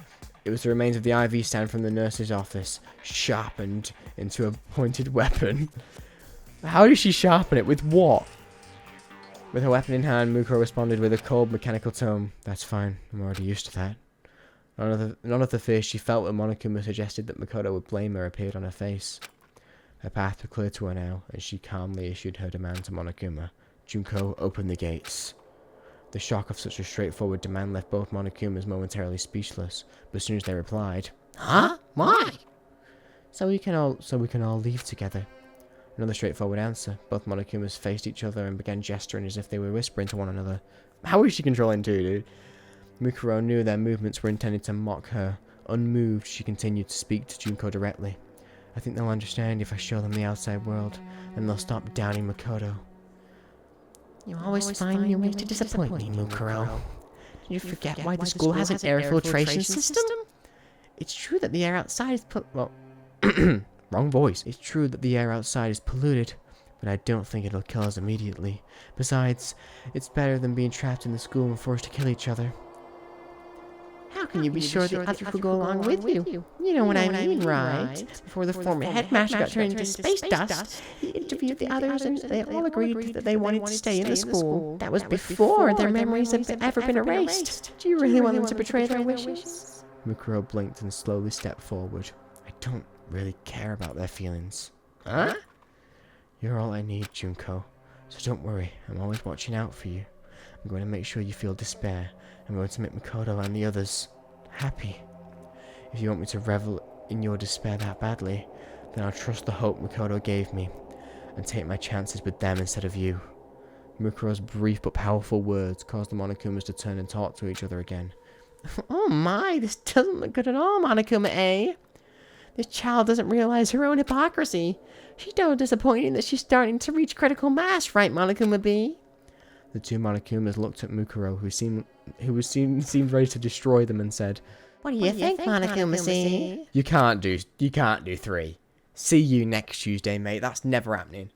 Mukuro was taken aback by their question, but her instinct suddenly kicked in as she immediately dodged away. At that moment, a third Monokuma, claws extended, passed by where her head had been previously. This new Monokuma unit landed with several spins and faced Mukuro, who had clung to the remains of a surveillance camera still attached to the ceiling. I agree with you both, A and B. The three Monokumas lined themselves up. To the students locked inside the academy, this sight would have been akin to a nightmare. Right on! The three units began speaking in perfect harmony as their 6 eyes looked at Mukuro. Suddenly, they each jumped away in 3 separate directions and kicked off one of the walls. How? The path of each unit's triangular attack was all converged on a single point, Mukuro, who was still clinging to the ceiling. She was surrounded by razor-sharp claws coming at her from different directions. But Monokuma made so many Monokuma units, dude. You're not going to be able to win against that. But the situation wasn't even a nightmare to Mukuro. Compared to the time she fended off 3 assassins who had invaded her camp one night when she was still a member of Fenrir, this was nothing. This thought crossed Mukuro's mind as she dangled from the ceiling with one hand and thrashed her limbs around like a tornado. Intercepted by the move, the Monokumas fell to the floor with a loud crash. Mukuro landed on the ground and chased after one of them, brandishing her metal bar. Suddenly, she stopped moving and took a huge leap back. One of the Monokumas exploded with a deafening roar. She had detonated the bomb inside of himself in an attempt to make Mukuro down with him. But thanks to her own battlefield instincts, Mukuro began to avoid the explosion. Whoa. She looked toward the hallway, expecting the explosion to have attracted the attention of Sakura and the others, but she didn't hear any footsteps approaching. Imagine they're all actually dead. Monokuma's voice rang from within the dense smoke. Oh, you don't have to worry. I already told the other students to assemble in the cafeteria. They were eager to follow my orders after I told them I'd disarmed a poison gas, and a special police unit was coming to get them.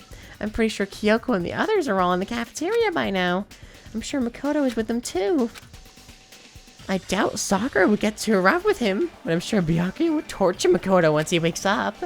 I can just imagine him rubbing salt and pouring soy sauce into the open wounds. Man, I'm getting all hot and bothered thinking about it right now. Now is not the time to do ah ha ha ha ha, but I can do it. As she listened to the Monokuma's overlapping voices, Mukuro tilted her head slightly and asked, I'm pretty sure they're going to find out that you lied about the special police unit. Am I really okay with that? No worries. Once I've dealt with you, I don't care if they find out I was lying. You still don't get it? You're such a disappointment! It suddenly dawned on Mukuro. Not the reason why Monokuma didn't care if the students found out he lied, but rather that the voices of Monokumas in the smoke were gradually increasing in numbers. As the smoke started to clear, the shadows of 3 Monokumas appeared. The one that exploded couldn't have revived, so a new one must have come to take its place.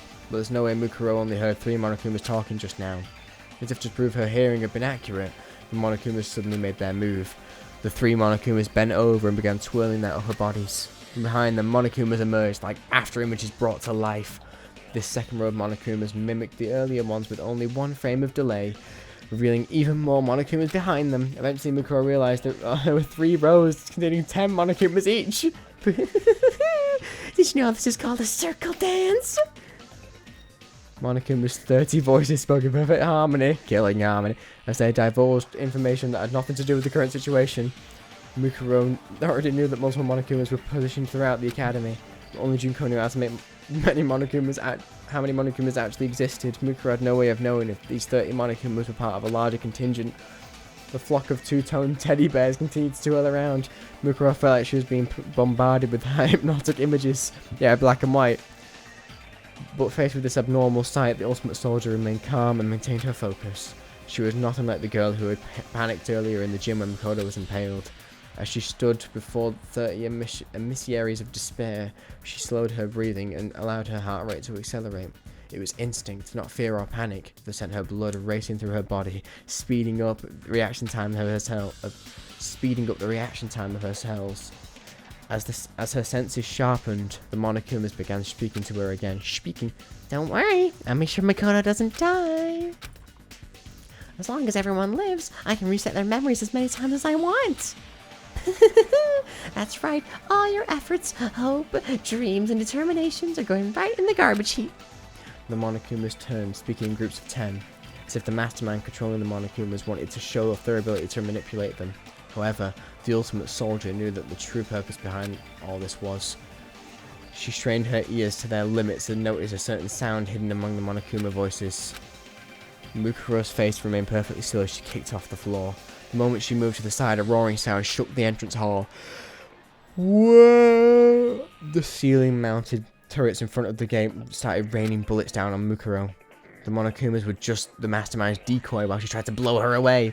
As if further trapping her, the Monokumas charged at Mukuro through the storm of bullets. Mukuro guessed that the mastermind programmed their movements in advance so they wouldn't get hit by a single bullet.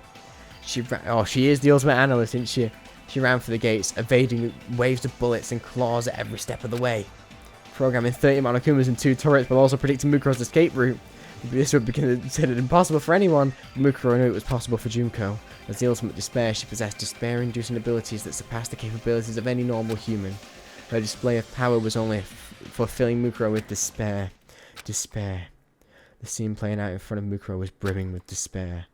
The adorably deadly Monokumas laughed and danced like reapers as bullets whizzed through the air. It was despair to the point of absurdity, and it was all for Mukuro. But in the presence of such despair, Mukuro felt a strange a strange serenity. For me? For me? Junko's doing all of this for me? Junko, are you watching me right now? In the end, perhaps Mukuro really was a disappointment. She clenched her fists. Junko, thank you. The sound of gunfire overshadowed her whisper, and Mukuro fell completely silent. As a member of Ultimate Despair, Mukuro's heart was filled with joy. Though she was filled with emotion, her eyes had lost their sparkle. Though she was filled with emotion, her eyes had lost their sparkle. Silence filled the air. Even the gunfire from the turret seemed to stop for a moment. That was only an illusion to the one controlling Monokuma. Something strong enough to silence the gunfire and avoid being picked up by the sensors spread through the school, with Monokuma at the center. I'll make sure I do this right. With that final thought, she closed her mouth and turned off her emotions. As she ran through the waves of scorching bullets, the air around her began to grow colder. As this coldness spread into her heart, it began to beat in a mechanical fashion. Several seconds later, Mukuro's body and mind melded together and became one with her surroundings. Her temperature now dominated the battlefield. Despair, bullets, and Monokumas filled the area. Mukuro predicted their movements and jumped into the air without any hesitation.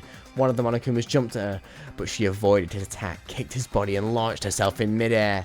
Bullets pierced through the space Mukuro was previously occupying, striking the falling Monokuma right through its internal bomb. The impact of the bullets caused it to explode, sending fiery Monokuma parts everywhere. As she rode the blast wave, Mukuro balanced herself in midair as she kicked away 2-3 Monokumas that leapt after her. She moved so gracefully she was practically flying. In contrast, the Monokumas threw themselves into the path of oncoming bullets, exploding one after the other. Some of them exploded near the main entrance, but their blast didn't leave a scratch. With full control over the entrance hall, Mukuro evaded bullets and confirmed that the bombs inside Monokuma wasn't enough to destroy the door, but she refused to stop. Mukuro needed to get information on what she must do to escape the academy. She had no desire to kill Junko. Mukuro wanted to fill Junko with despair by instilling hope into the future of Makoto and the other students. That was Mukuro's ultimate goal. Get information. In contrast to her determination, her mouth stayed shut. But this did not mean Mukuro was not currently speaking to Junko. The situation, this battle of death and destruction, was a conversation of sorts for Mukuro. All she knew how to do was fight. She thought she wasn't interested in anything else. She thought she didn't need anything else. All Mukuro needed was a sword to fulfill her sister's desire for despair. That purpose alone was the crux of her existence, and she lived her entire life convincing herself that she couldn't do anything else. That's why power was like a language to Mukuro. A battle to the death revealed more about her heart than mere words ever could. Her words were in the wind of savagery that blows across the battlefield, uprooting others who also speak the language of violence. This was true even against her sister. When Mukuro would berate her sister, Mukuro couldn't talk back. When Junko would berate her sister, Mukuro couldn't talk back. All she could do was cower and apologize profusely. But it's different now. For the first time, Junko was using a language her sister actually recognized. The child of despair who tore the world apart was speaking to her sister with the language of power. For Mukuro's heart filled with joy. For that reason, she strengthened her focus on her conversation with Junko, and that emotion began to gradually disappear.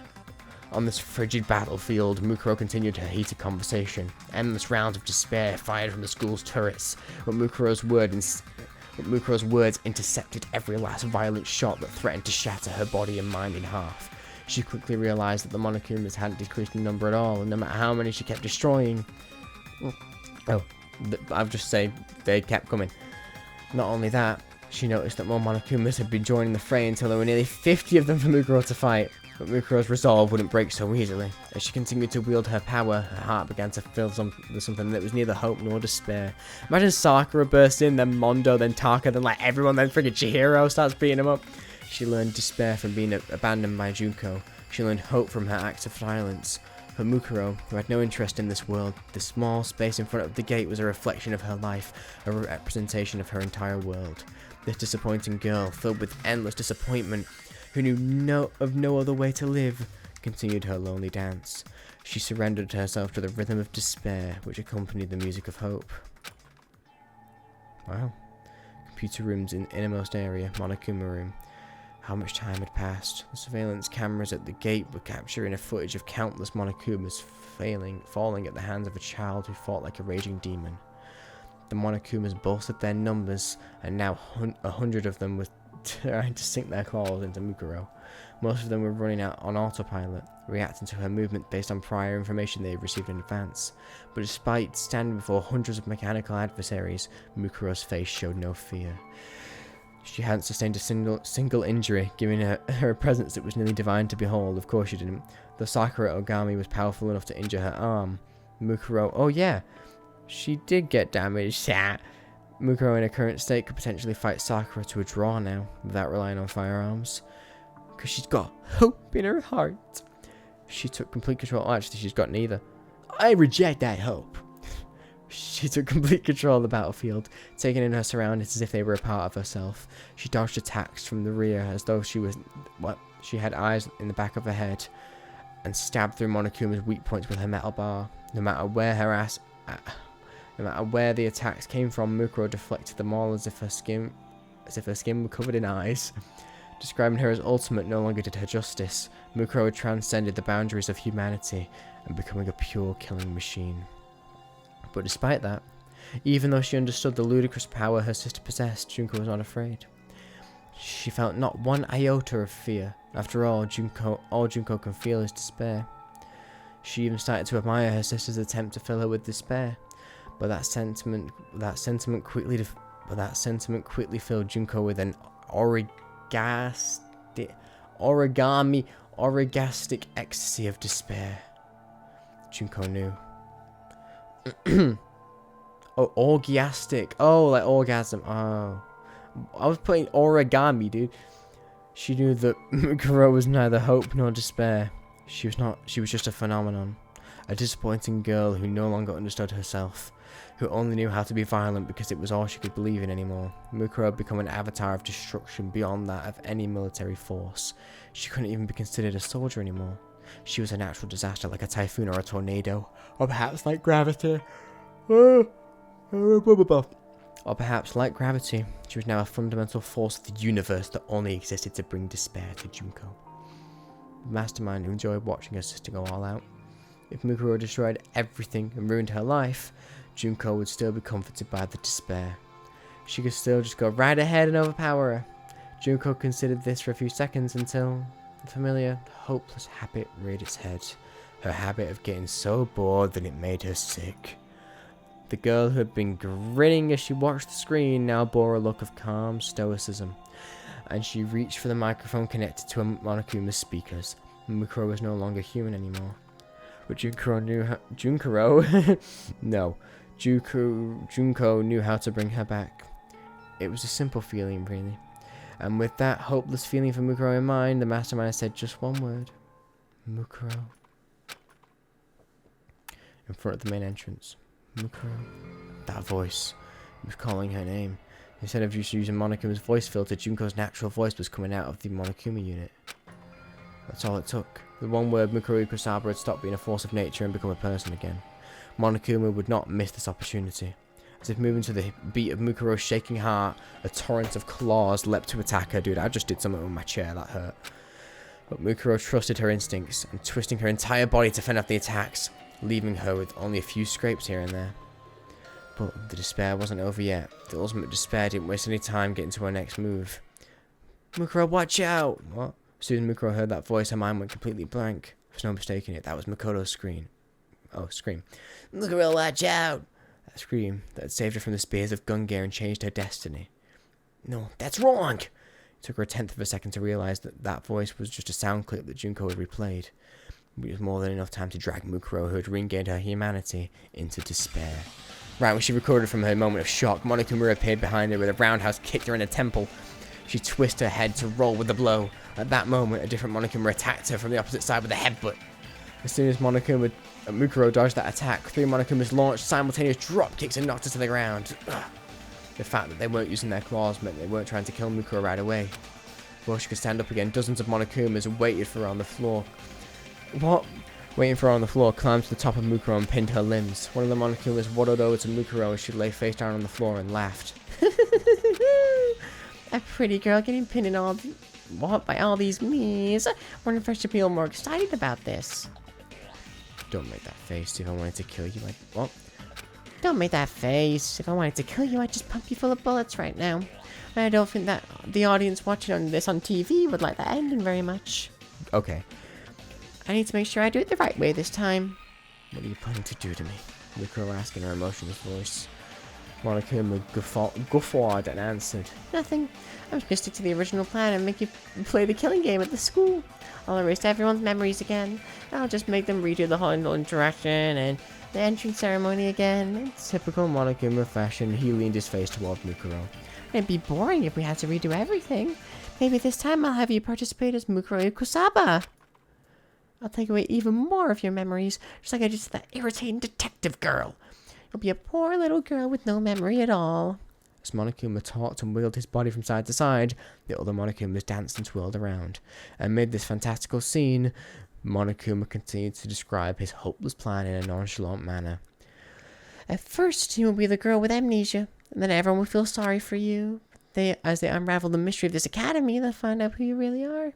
It's exciting to think how they'll treat you when this happens. Knowing you'll probably kill someone purely on instinct.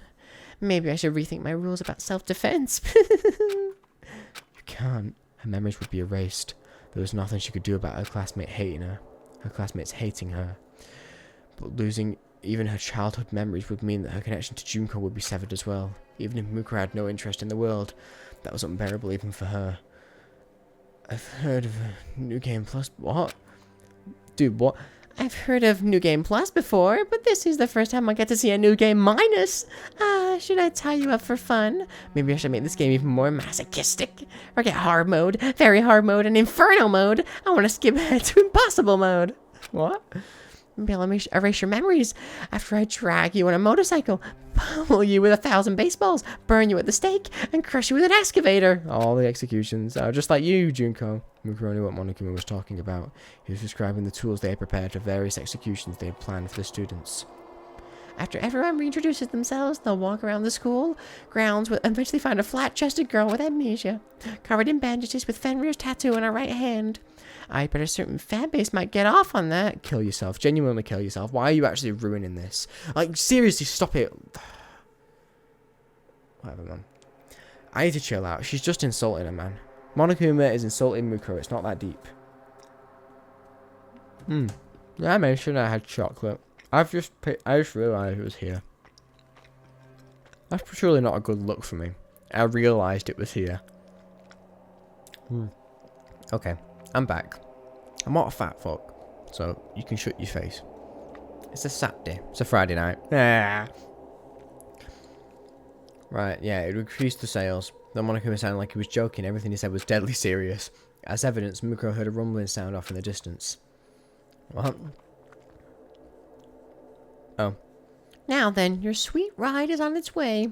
Based on the engine's noise, Mukuro surmised that it was the large motorcycle that was just supposed to be used for one of the executions. Yep, the cage of death. I took the time to bring this all the way from the punishment room, so you better be grateful. The sound of the roaring engine grew louder and louder, like the approaching footsteps of death. Mukuro wondered how Monokuma would drive it with such tiny arms and legs, but then she remembered that she was dealing with an ultimate despair. Junko would make it impossible. The impossible possible. The impossible is possible. You just gotta make it so. Just to bring despair. A despair that went hand in hand with Mukuro's fate. Did I fail? I couldn't fill Junko with despair. I couldn't save Makoto and the others. Questions raced through Mukuro's mind, but she wasn't able to answer them. There's no way she would have answered them so easily. After all, she was still alive. The sound of the motorcycle grew closer and closer, as if it was threatening to break Mukuro's spirit. Suddenly, Monokuma stopped moving. The other Monokumas continued doing their automatic movements. As this strange event unfolded, Mukuro noticed something. The motorcycle had suddenly gone quiet. After a few seconds, the engine exploded to life and began to approach even faster than before. Only a few seconds later was what appeared in front of the main entrance was an enormous motorcycle that plowed through groups of Monokumas like a predator hunting its prey. The rider of this motorcycle was none other than Mondo Owada! What a plot twist! Mondo, my god, I love you, Mondo, so much. Mukuro and Monokuma were both busily shocked by this term event. What the hell? Instead of arresting them, Mondo celebrated the motorcycle still from Monokuma. Dude, I'm so excited. And directly toward Mukuro. So a little sound for you guys. Just before his front tire touched Mukuro, he popped a reverse wheelie and turned the entire motorcycle around. The back wheel swept over Mukuro's back, knocking away all the Monokumas that were pinning her. Hey, can you stand? Mondo asked, begrudgingly offered his hand to Mukuro.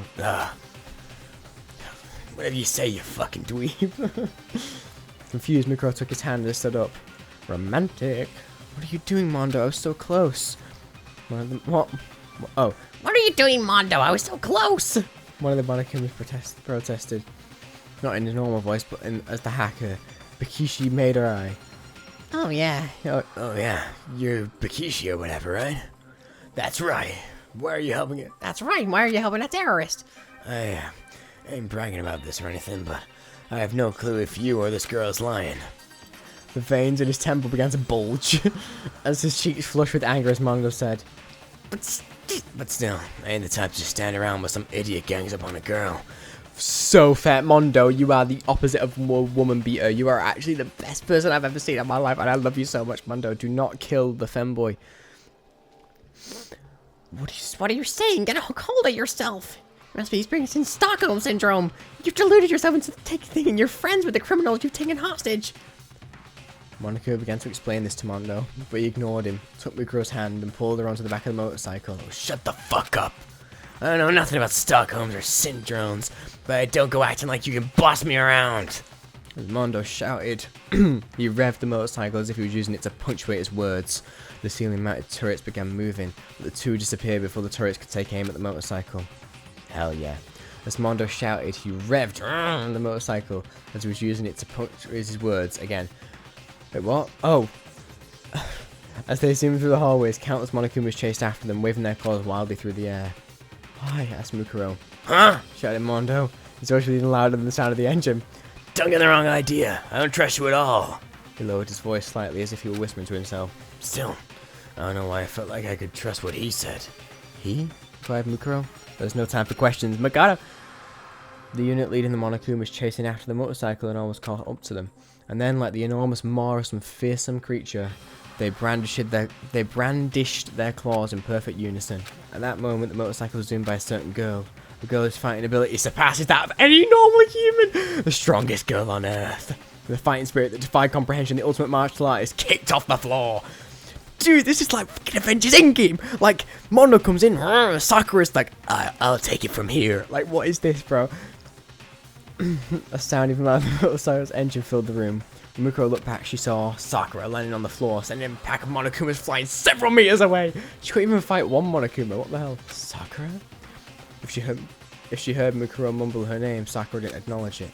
Like a statue of a fearsome god king. Not just a god or a king, a god king. She calmed her breathing and stood before the pack of Monokumas ready for battle. Your pursuit method seems unbecoming for one who claims to be the ultimate hacker. An overpowering aura seeped from her skin, and her skin shimmered as an intense heat began to fill the hallway. Super Saiyan, like, what the hell? No way he just put in a Naruto! That's just so ass. Unlike the power of Mukuro's sheer violence, this was the power of martial arts. Mukuro, that is literally violence. It's an art. Mukuro throws the air around her, and time along with it. She can freeze time. I think we're really underestimating this. But Sakura was generating enough heat to boil space itself as she stood before the Monokumas. With that heat stinging her back, Mukuro looked ahead. Hifumi and Chihiro were cautiously peeking from behind the door leading to the dorms, while Aoi and Tako kept watching from inside the building. After passing them by, Mondo slowed down as the motorcycle as he reached the front of the cafeteria and turned in to a complete stop. The other students looked warily at Mukuro, but among those students, Mukuro noticed two people who weren't regarding her with suspicion. One was Kyoko, who seemed to be studying the situation, and Makoto. The one was a skinny boy who was leaning against Kyoko's shoulder. Makoto? Makoto's lips began to tremble as she sat on the back of the motorcycle. You know this isn't canon because you know Kyoko would never let Makoto lean on her. At least not 5 minutes in. Ignoring the pain coursing through his body, Makoto smiled at Mukuro and repeated what he had said to her earlier. I'm glad you're safe, Mukuro. Unfortunately, Mukuro was unable to realize her hope of filling her little sister with despair. Instead, she had successfully planted the seeds of hope into her fellow students. Aww. Makoto had barely regained consciousness while Mukuro was fighting at the horde of Monokumas at the main entrance. Yeah, what the hell? When she woke up, she did something extremely simple. She talked about his memories. He talked. Most of the students were still skeptical even after listening to Mukuro's recorded confession on Chihiro's laptop. Obviously, they were still not entirely convinced at first when Makoto woke up, but after Sakura asked him a certain question, the ambience completely changed. Ambiance.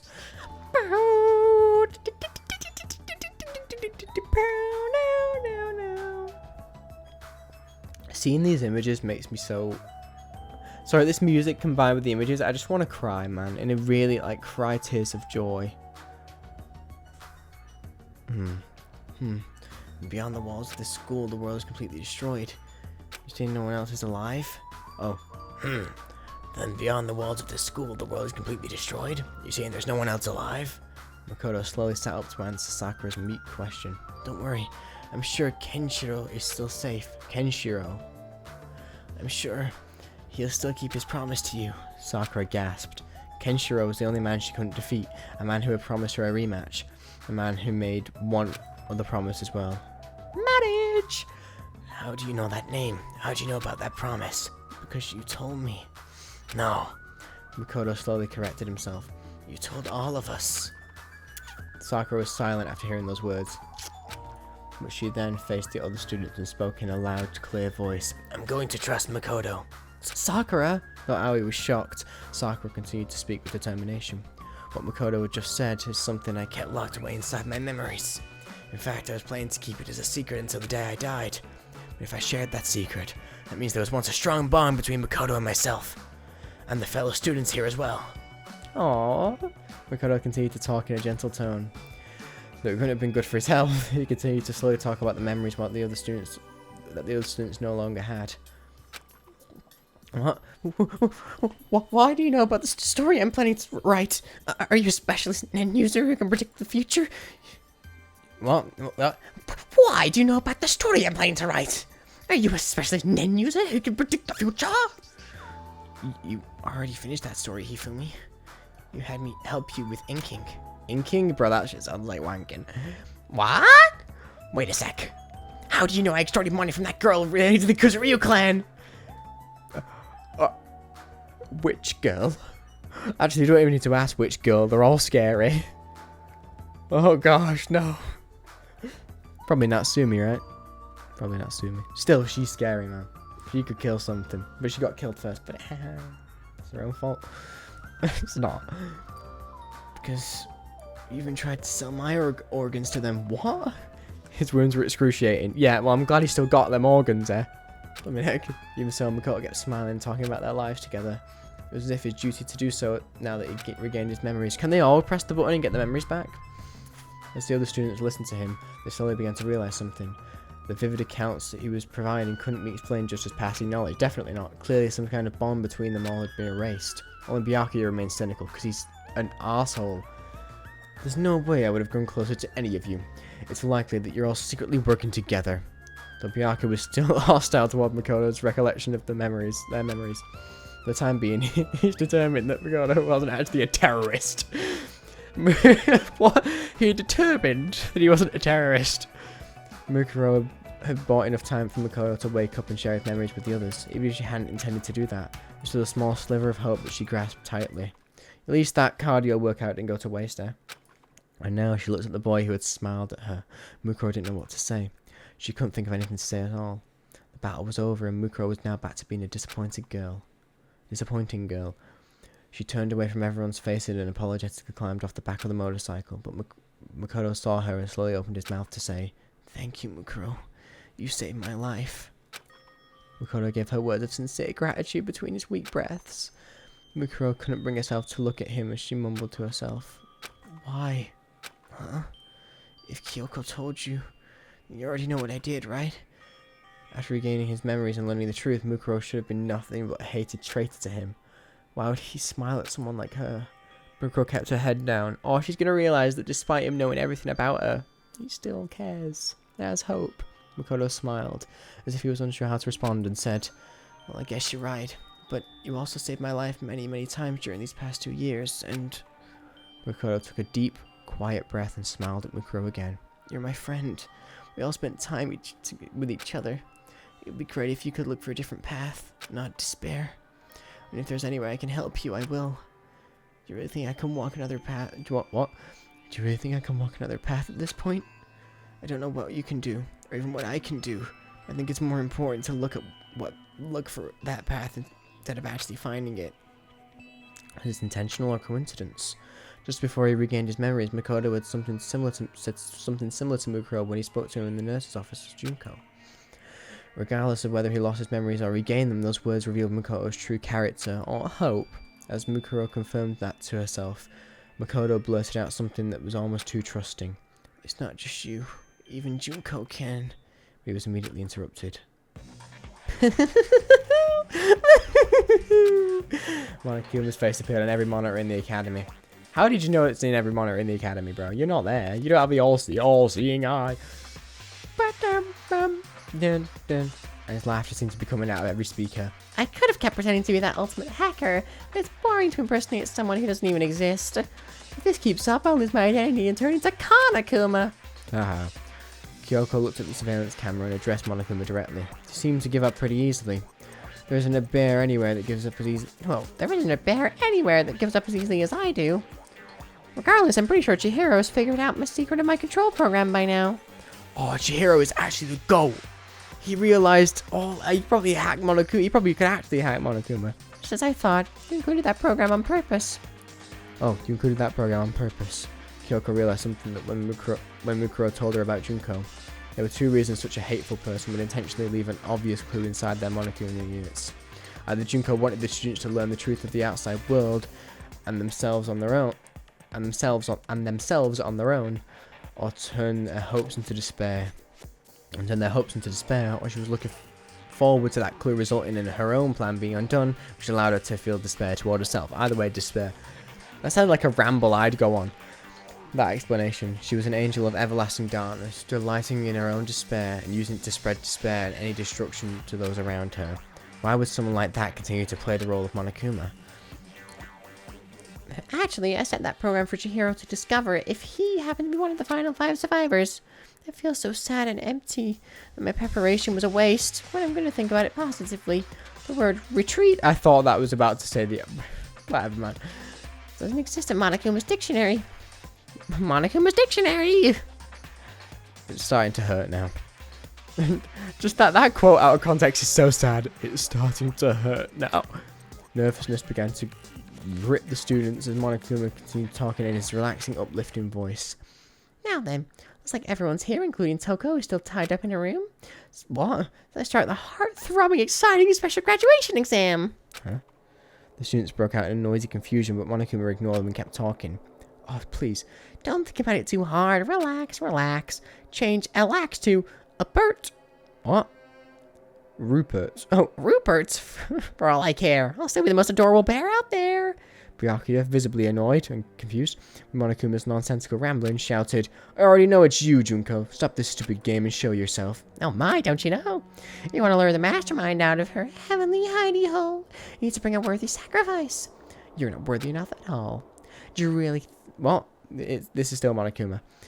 Do you really think the mastermind would show themselves for your pathetic hope and despair? See, I'm not doing it right now. I'm just not.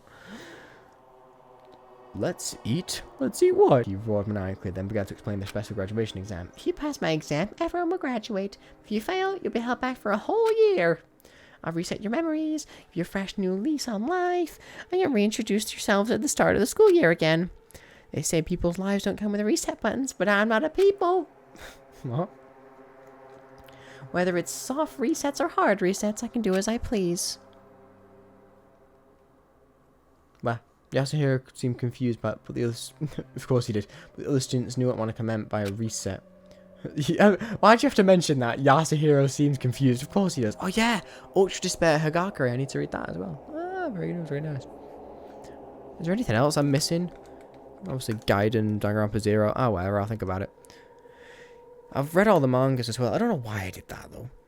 Maybe a waste of time. It's a UDG manga, but not a V3 manga. Ridiculous. He was going to force them... I sound like such an elitist little prick. He was going to force them to relive their school lives once again. As Yasuhiro struggled to understand. Can you stop? It's not that bad. Taka pointed at the nearby monitor and shouted, Stop this already! No matter what you do to us, we'll never commit murder. These past few days should have already made that clear to you. What was that? Jump Monokuma. Are you serious? Of course, no one here would ever take another human being's life for any reason. As Taka shouted, one of the students, a pale-faced girl standing apart from the others, looked away. Who? It was Sayaka. I was going to guess that one anyway. As she trembled, a voice popped up from behind her. What do you think, Sayaka? She didn't even turn around from the sheer terror, but Sayaka knew. She knew Monokuma was standing right behind her. Do you really think none of you would become a killer? Monokuma leaned towards Sayaka and asked her a question only she could hear. By the way, Sayaka, why did you go to Makoto's room when nothing strange had happened yet? Did you have an inappropriate relationship? What would your fans think if they found out you made a move on a boy by sneaking into his room? Or were you there for some other reason? She could barely make a sound, much less scream. As her trembling worsened, Monokuma had nothing to gain by cornering Sayaka and toying with her emotions like this. He simply wanted to see the young singer fall into despair over her true character. And for that reason, Monokuma did not relent. That was a bit of a yawn. Tried to glamorize it. Hey, what were you trying to do to your close friend you've known for the past 2 years? No, don't clip.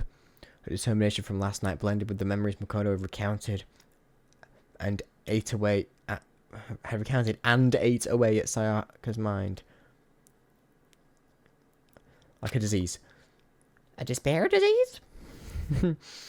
Yes, sir. Ibuki buki. As her mind began to rip itself apart, she fell to her knees. A clear ball flying at just under 105 miles an hour. How do you know? Struck Monokuma in the mouth with enough force to sink into his face. Leon! The speaker of Monokuma's mouth was immediately destroyed as his body rolled into a wall and stopped moving. Sayaka came to her senses and looked where the ball came flying from. She called Leon, who she was gonna kill! Save her! I love Leon, dude. He's actually the best.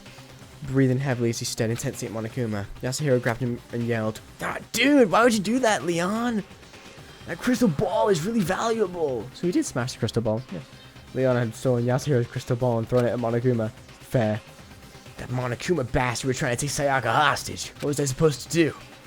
Dude, that crystal ball cost me $2 trillion. $2 trillion. You didn't print that much money anymore. Bullshit. Besides, if the world's all gonna be screwed up, what the hell are you gonna need money for anyway?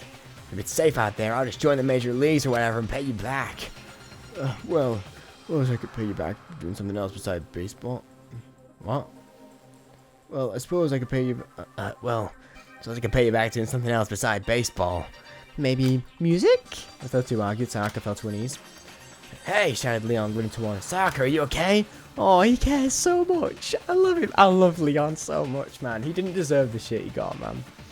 None of them did. She looked at him and stared blankly. Leon-kun. She had made up her mind, and she raised her head as she said, There's something I need to confess to you later. What? Seriously? Sayaka started to stare at Leon so intensely that he briefly forgot about the current situation. Just you put some Makoto and the others too. Sayaka had made up her mind to confess the sin that was weighing heavily on her heart, but Leon seemed to not hear the latter half of her remark. He ran back to the others, slapped hifumi out of her on their backs and shouted, Alright everyone, let's finish this exam and whatever, get out of here. There's no way I'm going to let my happy memories of this place get taken away. He says, because he wants to get laid. The Monokuma side of the monitor responded, Fine. Now things are finally coming to a boil. Let's start with the graduation exam. Sakura, who had been outside the dormitory, suddenly appeared with some information. Yeah. Sorry, I just needed to relax my vocal cords because doing Monokuma hurt. The Monokumas in the hallway are acting peculiar. The students all moved toward the main building to see what Sakura was talking about. Where they saw 50 Monokumas. How do you know the number? Say just like around 50. Standing in 2 rows along the walls of hall. Imagine just walking out and going, oh, there's Monokumas. Hold up. 1, 2, 3, 4, 5. There's 50 Monokumas. 2 rows along the wall of the hallway, and 1 standing at the very end of the hall. There's something strange. This is not the dormitory, it's whatever. There's something strange on top of this Monokuma's head. An enlarged version of the escape button that Makoto had obtained from the Mono machine. Each student took in the sight, an announcement rang through the school. The me at the end of the hall has a button on top of his head that'll open the main entrance. You have 15 seconds to get to that button, and if you do, I'll let you have it in place of a diploma. The students seemed surprised by that straightforward explanation. Only Celeste remained calm. Oh, Celeste! She's still here. She asked Monokuma with a bored look on her face. Of course. It is not as simple as running up and taking it, is it? Oh, how mean. Do I look like the kind of headmaster that would interfere with a student's graduation? Forget the gunfire salutes. I'm gonna send my graduates off with some fireworks. 100 fireworks to be exact. That was a bit Mickey Mouse-ish. Enough for 20 seconds of hardcore partying. More perceptive students immediately realised what he was talking about. Who is the more perceptive students? Everyone apart from Hiro. The bombs installed inside each Monokuma. They would explode one after another, filling the hallway with fire as soon as time started. After 15 seconds, the me standing in the back of the hall is going to sacrifice himself to give you guys one final firework. By the way, this probably isn't important, but that button isn't very durable. This graduation exam was Monokuma's way of saying he had no intention of letting anyone leave. It was clear from the explosion the students saw during the entrance exam that the halls of Hope's Peak would be bathed in fire. Even if someone was lucky enough to survive the explosions, the burns on their body would somehow send them into a fatal shock. Their lungs would be completely incinerated by the scorched air before that. Even if they sacrificed one student to run through, the odds were low that they would even succeed. There was no reason for every student to run in at once either, and a shadow of despair fell upon their faces. Nice. Very nice. I just want to take a few... Nice, very nice. I want to take a picture so I have them as a souvenir. Monokuma laughed from behind the monitor. Sakura stepped forward. I'll do it. I've only seen the explosion once, but I believe I am capable of withstanding its power. I believe it. No! Shouted Aoi. You can't! Even you can't explode. She could. Sakura shook her head. If Nekomaru... Oh my god, Nekomaru. I love Nekomaru, dude. Nekomaru need I! I'm the only one who even has a chance. Alright, way to shade us all. She's humble. Suddenly, Mondo remembered what motorcycle he parked inside the dormitory, and he said, Hold up. That motorcycle might be fast enough to go through those explosions. I'll do it. Don't be hasty. Wait, what? No, I thought it said Sayaka. Don't be hasty. Urged Sakura. Stop it. Even if the motorcycle is unharmed by the explosions, that doesn't mean its rider will die. As Sakura and its others continued their debate, one person stepped toward the hallway lined with Monokumas. I'll do it. Mukuro? I'll do it. Makuro? Piss off. With her back facing Makoto. So stupid. Makuro turned her head aside slightly and gave him a small nod. She knew it would come to this. She knew Monokuma would pose such an impossible exam. Junko was already looking forward to the next despair game. She's going to erase everyone's memories, including mine. She just wants this torment to fill us with despair before that happens. But Mukuro knew her sister's personality all too well, and that's why she was confident. She knew that the escape button was real. Whenever Junko brought despair to others, she would always make sure that there was a possibility that despair would befall her instead. If the students won this gamble and made it through to the horrible situation, they would finally escape to the outside world. That outcome would obviously fill Junko with immense despair. In the same way she left a clue in Monokuma's control program, Junko would not be satisfied unless she took pains to assure her own destruction. It was this quality that made Junko the ultimate despair. It's true, because you know she has that risk of maybe it goes wrong and they survive. Oh no, shortcut. I find Mukuro determined to do it. See you, who's the only person who might have a chance to make an outcome possible. I shouldn't have eaten now. I don't want to make mouth noises. 1 minute. Okay, we're fine now. Be good. Even if she had to risk her life. But right now, Mukuro wanted to live more than anything. She wanted to hold on to this world, a world she had no interest in previously.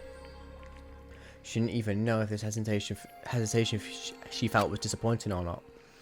But she wanted to live and continue searching for a new path. A path where she could abandon her submission to despair. Oh, where she could accept the sins of the past and continue to live. Mukuro, who was known as a war machine, found her heart beset by an overwhelming fear and anxiety. Until now, it had never occurred to her that determination was necessary to live. As if she was brushing that fear inside, she quietly said, "Thank you, Makoto. Thank you, Makoto. Thank you, Danganronpa." That's what I said at the end of all my videos, bro. Genuinely.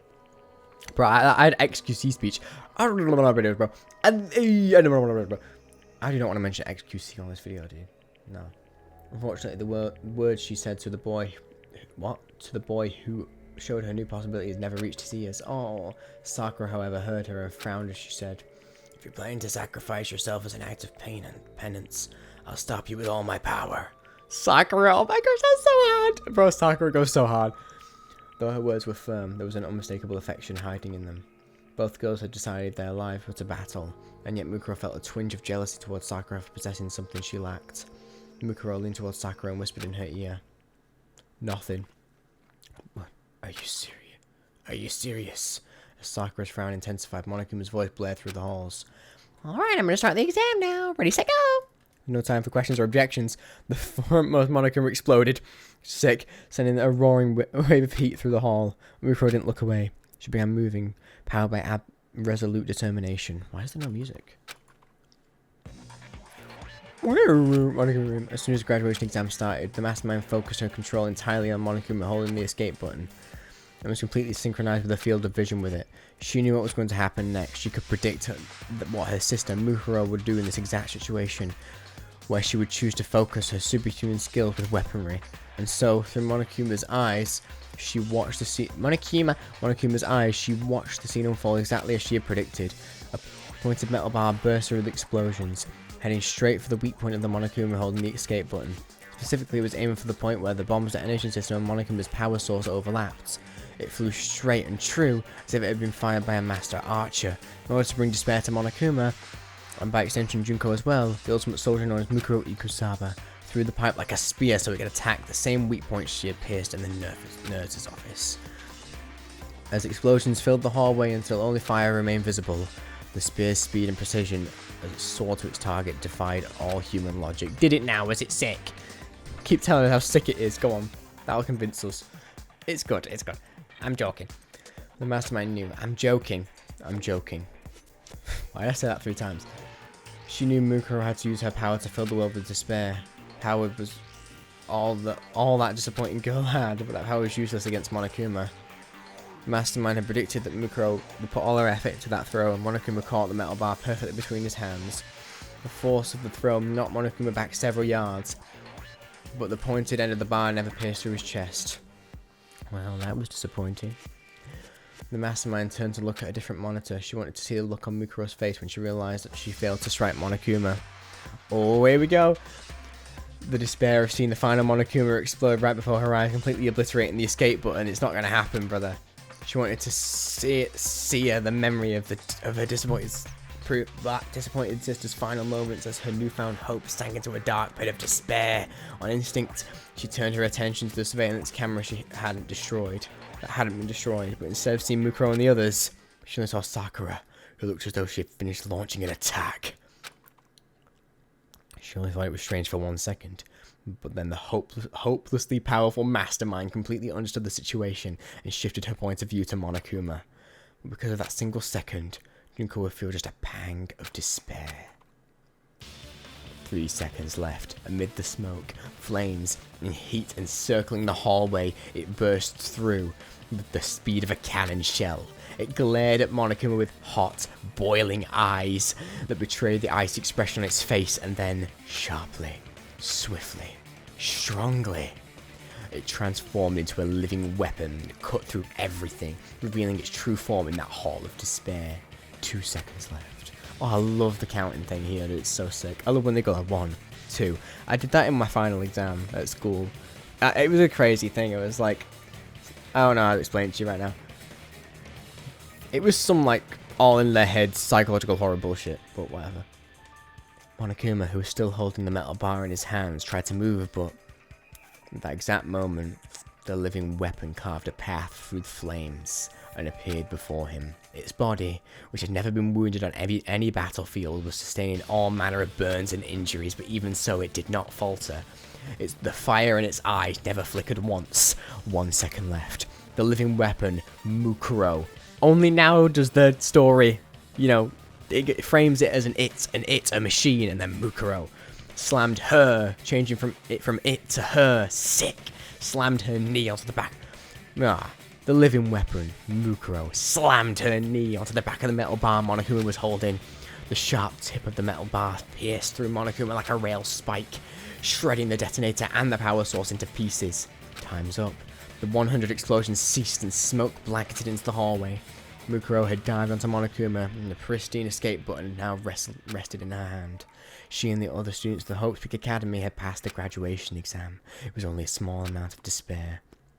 Monokuma had tasted it in only 3 seconds. But Junko had it for a lot longer. First floor hallway. Junko.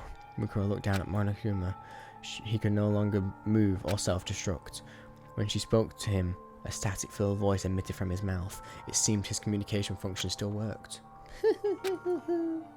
I never expected you to do that.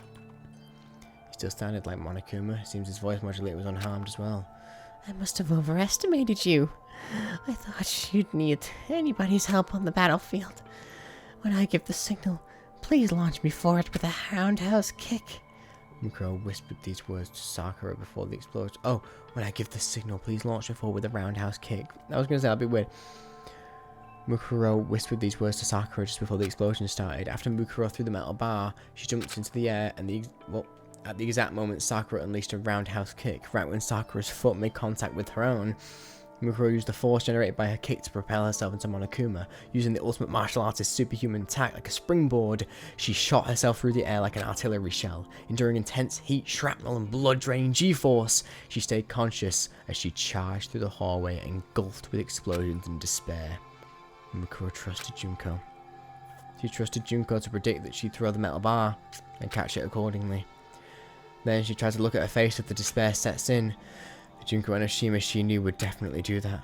Although Mukuro hadn't predicted, my eyes went blurry, that her sister would try to kill her with the spears of Gungia, she had a better understanding of her actions now. As Mukuro stared at Monokuma in his face, all he could do was laugh scornfully. You put your life in someone else's hands for a deadly battle? I don't know how I feel about that. It'll always be a half-assed disappointment. I guess this time I'll just say I lost. I didn't see that much disappointment coming. The end. The end. Mukuro shook her head at Monokuma. No, you're wrong, Junko. Huh? If you want to talk about winning or losing, I think we lost before we even started. Mukuro's eyes shifted from side to side, as if she was unsure of something, and she fidgeted in place as she continued to talk. No matter how much despair they felt, you didn't think they'd kill each other the way they were before. That's why you erased their memories. True.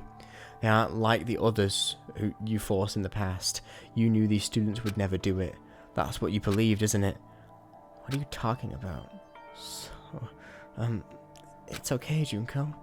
I'll bring back everyone's memories, and someday I'll show you everyone's happiness and their bonds. I'll show that to you, and fill you with even more despair. Mukuro nodded after she said this, as if to cheer her sister up. After several seconds of silence, Monokuma responded. You finally beat me this one time, and that lame speech is the best you can do? You're such a disappointment. You never fill me with despair, just constant disappointment. After pouting like a sore loser, Monokuma continued to speak in his usual tone. But you guys will be back.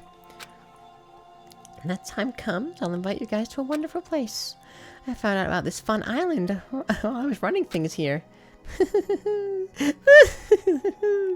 Jabberwock Island. Monokuma's laughter filled the room before the static finally cut out and his remains fell silent. He wouldn't be talking again anytime soon. The mastermind was already preparing a new despair to bring to the world and to the students of Hope Peak Academy, Junko included. In the end, the mastermind stayed in her Monokuma persona until the very end, and Junko Enoshima never showed her face again. It was as if she resented the despair Mukuro had given her. That thought almost filled Mukuro with despair. But when she heard her classmates calling for her, she sealed that despair into the depths of her heart. From now on, she would seal away all her despair. And one day, when she can give Junko the perfect despair, she'll unleash all the despair she stored and plunge it with her sister into a dark abyss. And one day, when she can give Junko what? I just repeated that. I won't leave my little sister alone. In the end, that was the first hope the disappointing older sister had felt since she was a child. Oh my gosh, all the original CG, dude. And they made this before everything. Look at Mondo, why are you so tall? But obviously, Mukuro wouldn't be dressed like that. Several hours later, main entrance. Mukuro, are you really going to go out wearing that wig? Oh, okay. Fair enough. They just wanted to reuse that CG though, realistically. After receiving a blood transfusion for the correct blood type, Makoto was beginning to show signs of recovering. Mukuro, holding her wig to disguise herself as Junko Enoshima, nodded.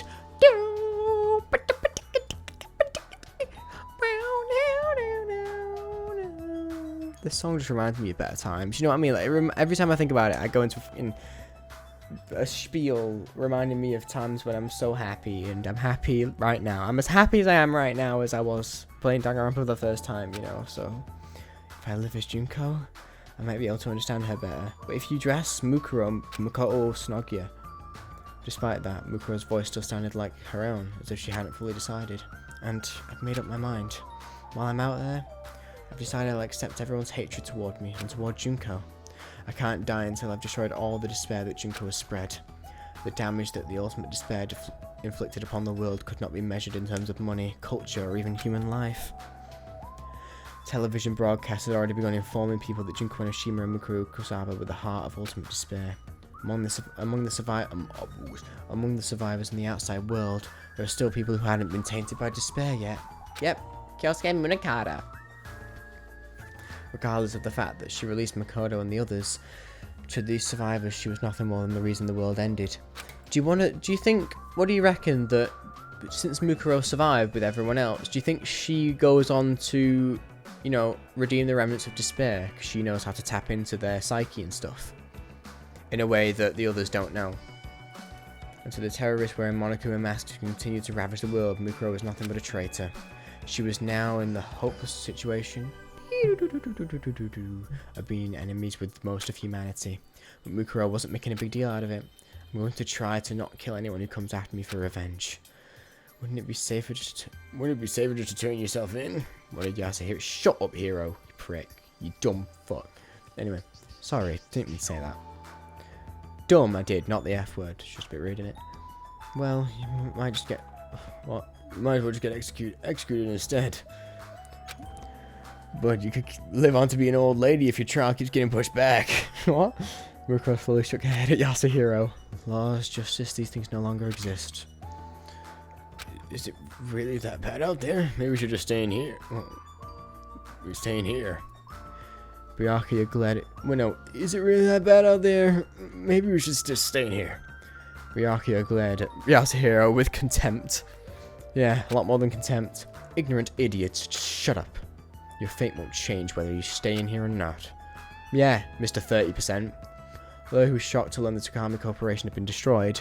Who told him? Who had to break that news, though? Dude, dog, what? Where was I going? I was going dude and dog at the same time. I never say dog. What the hell? I'm not American. Byakuya contained... what? Byakuya contained... What? Oh, continue. I just literally cannot read. Continue to remain firm and proud, even toward Mukuro. You're a rare asset, continued Byakuya, so we'll let you live for now. Oh, that's mercy. From Byakuya Togami, Mr. Skinny Legs. Depending on your actions, I may consider forgiving your crimes after I've built a new world. Alright, Kida. I mean, lie, Yagame. Only a Togami would boast that they're capable of forgiving the crime of ending the world. You don't need to do that. I don't plan on just surviving. After turning away from Byakuya, Mukuro looked at the other students. Everyone was reacting in their own way. Kyoko had a look of quiet preparation. Toko, having just changed back from Genocide Jack, was panicked and confused. Mukuro looked back on the 2 years she had spent with them, and turned to Makoto, who shared the same memories of her, and gave him the escape button. Makoto, you press it. Huh? Me? I think it's better if you press it instead of me. Mwah. As she watched Makoto accept the button with some hesitation, Mukuro thought about what Monokuma had said. Dude, I low-key ship these two now. No, I don't. That's gay. Stop it. You guys will be back. Mukuro knew that Monokuma was telling the truth. What? You guys will be back. After all, the file the students needed to fully restore their lost memories remained hidden in the academy. The research notes of Yasuke Matsuda, the ultimate neurologist. His research is the key to understanding everyone's memories. Even if the students no longer have their memories, they may be able to repair the bonds they have built among themselves over the past 2 years. But as long as their memories could remain unrestored, the mastermind could still repeat her deadly plan. Although the island mentioned earlier sounded strange, the students could not turn their backs on the despair facing them. Doesn't it seem weird? Like, imagine someone... all this happens, and at the end of it, they're like, yeah, you lost 2 years of memories, but we were best friends. We were really good friends. It would just like, it'd be a lot to take in. Really weird. Look at Celeste being there. Like, Celeste is being nice. Then, let's go. Then, let's go. Well, no. Then, let's go. Makoto remembered, that was so shit, remembered everything that was happening in the outside world. The boy who had chosen to remain inside the academy 2 years ago was now choosing to leave. How much did he struggle to come to that decision? But he was determined to face the despair awaiting him outside and hid his internal conflict from the others. Didn't he choose to stay inside a year ago? And he came to the academy 2 years ago. Or is he talking about, like, or whatever? Like when he came here and he was admiring the academy and never wanted to leave or whatever. But he was determined to face the despair waiting for him outside and hidden his internal conflict from the others. By protecting Makoto's hope, Mukuro would bring despair to her beloved sister. But she no longer knew if the end result of her goal would lead to hope or despair. She pulled the wig over her head and hid her face with her hands. Was she smiling because hope was waiting for her? Or was she crying because her path would lead to despair? When she lowered her hands, her face was devoid of all emotion. Mukuro no longer knew what expression she would wear on her face. At the same time, Makoto pressed the escape button. A siren began to wail as the turrets retracted into the ceiling. From beyond the heavy door, a bright light appeared. An infinite number of ifs. And all the possibilities contained therein encased the world, accepting everything, hope, despair, and even the feelings of the disappointing girl Mukuro Ikusaba. Mukuro Ikusaba. Hello, goodbye everybody! Oh my god, let's end it with a good voice crack. What? Dude, to see them all escape, I'm happy. Yay.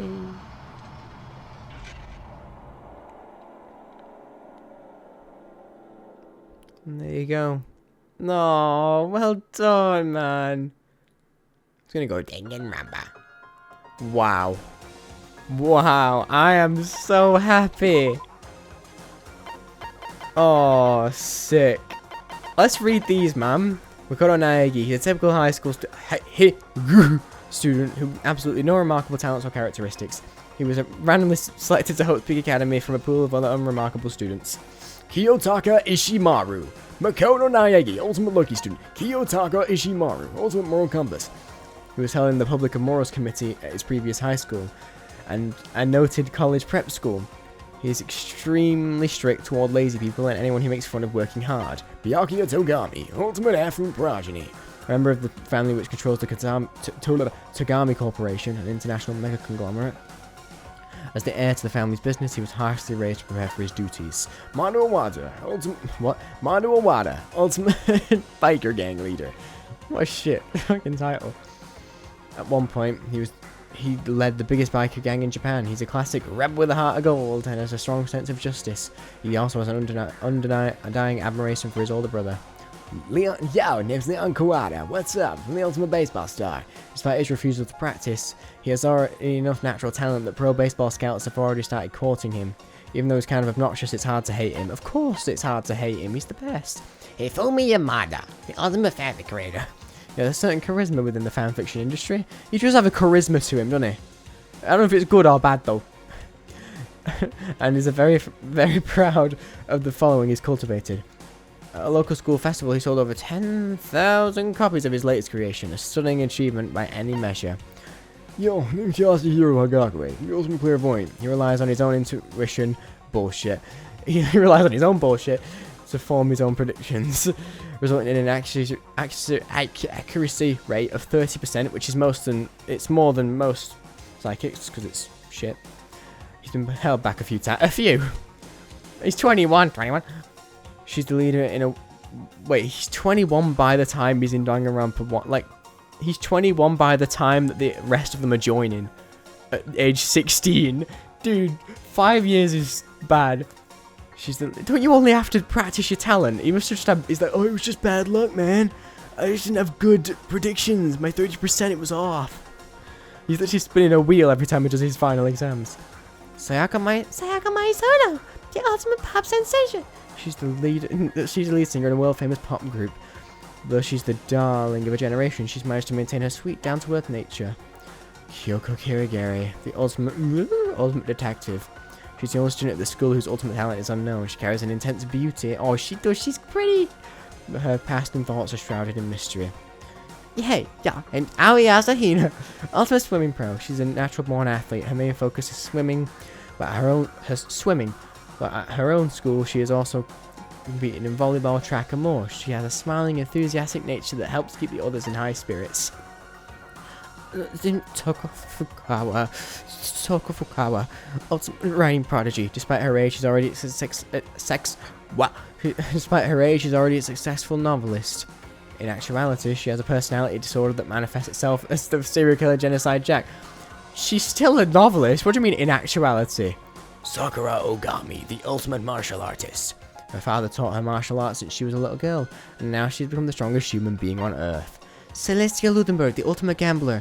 Her petite Lolita appearance belies a haughty temperament and a sharp, caustic tongue. What? She's a master of deceit, and her face is utterly inscrutable. She is Japanese, in case you were wondering. She is Japanese. Junko Enoshima, the ultimate fashionista. She's a charismatic model who has graced the covers of the most popular youth fashion magazine. However, her true identity is the ultimate despair. Chiro Fuyaki, the ultimate programmer. He's very quiet, but has extraordinary talent when it comes to computers, and is a boy. Whoa! Look at the two artworks, the two splash art CG. Artworks. Mukuro Ikusaba, the 16th student lying hidden somewhere in the school, the one they call the ultimate despair. Watch out for her, the ultimate soldier. A combat specialist who has mastered handling various weapons. Ever since she was a child, she's had special interest in mystery stories and is completely engrossed by them. Really? Well, lovely. I love that story, man. I loved it so much. Yeah. Where did I save? Here? First of the fifth, yeah. Thank you so much for joining me. I loved it. I absolutely adored Danganronpa If. Thank you so much. An insight into Mukuro's character. I'm going to go write some more of the Despair arc script. Actually, yeah. This is weird, isn't it? Because I'm doing Danganronpa If now. but I've said like so many times in this video references to the Despair Arc video. Anyway, it wouldn't be out by the time this is out, right? Or maybe just after. Anyway, I've not written the whole script yet. I've recorded all of it, but the Mukuro bit, because I wanted to play this first, so I would get all the Mukuro stuff out of the way, all the Mukuro stuff, apart from Danganronpa Gaiden and Zero, which I suppose she has a minor impact in, but this is her story, you know. Danganronpa if it's hers, and I loved it. Amazing AU, thank you for joining me, and honestly, it was a great, you know, blast to the past to kick back to Danganronpa 1, the simplicity where it all started, my anime fixation. Thank you so much. Really, truly, I'm so happy. Thank you so much. Seriously. Anyway, just stay positive, man. Do your best. Do whatever you can, honestly. Goodbye. I don't know what that ending was anyway. Goodbye.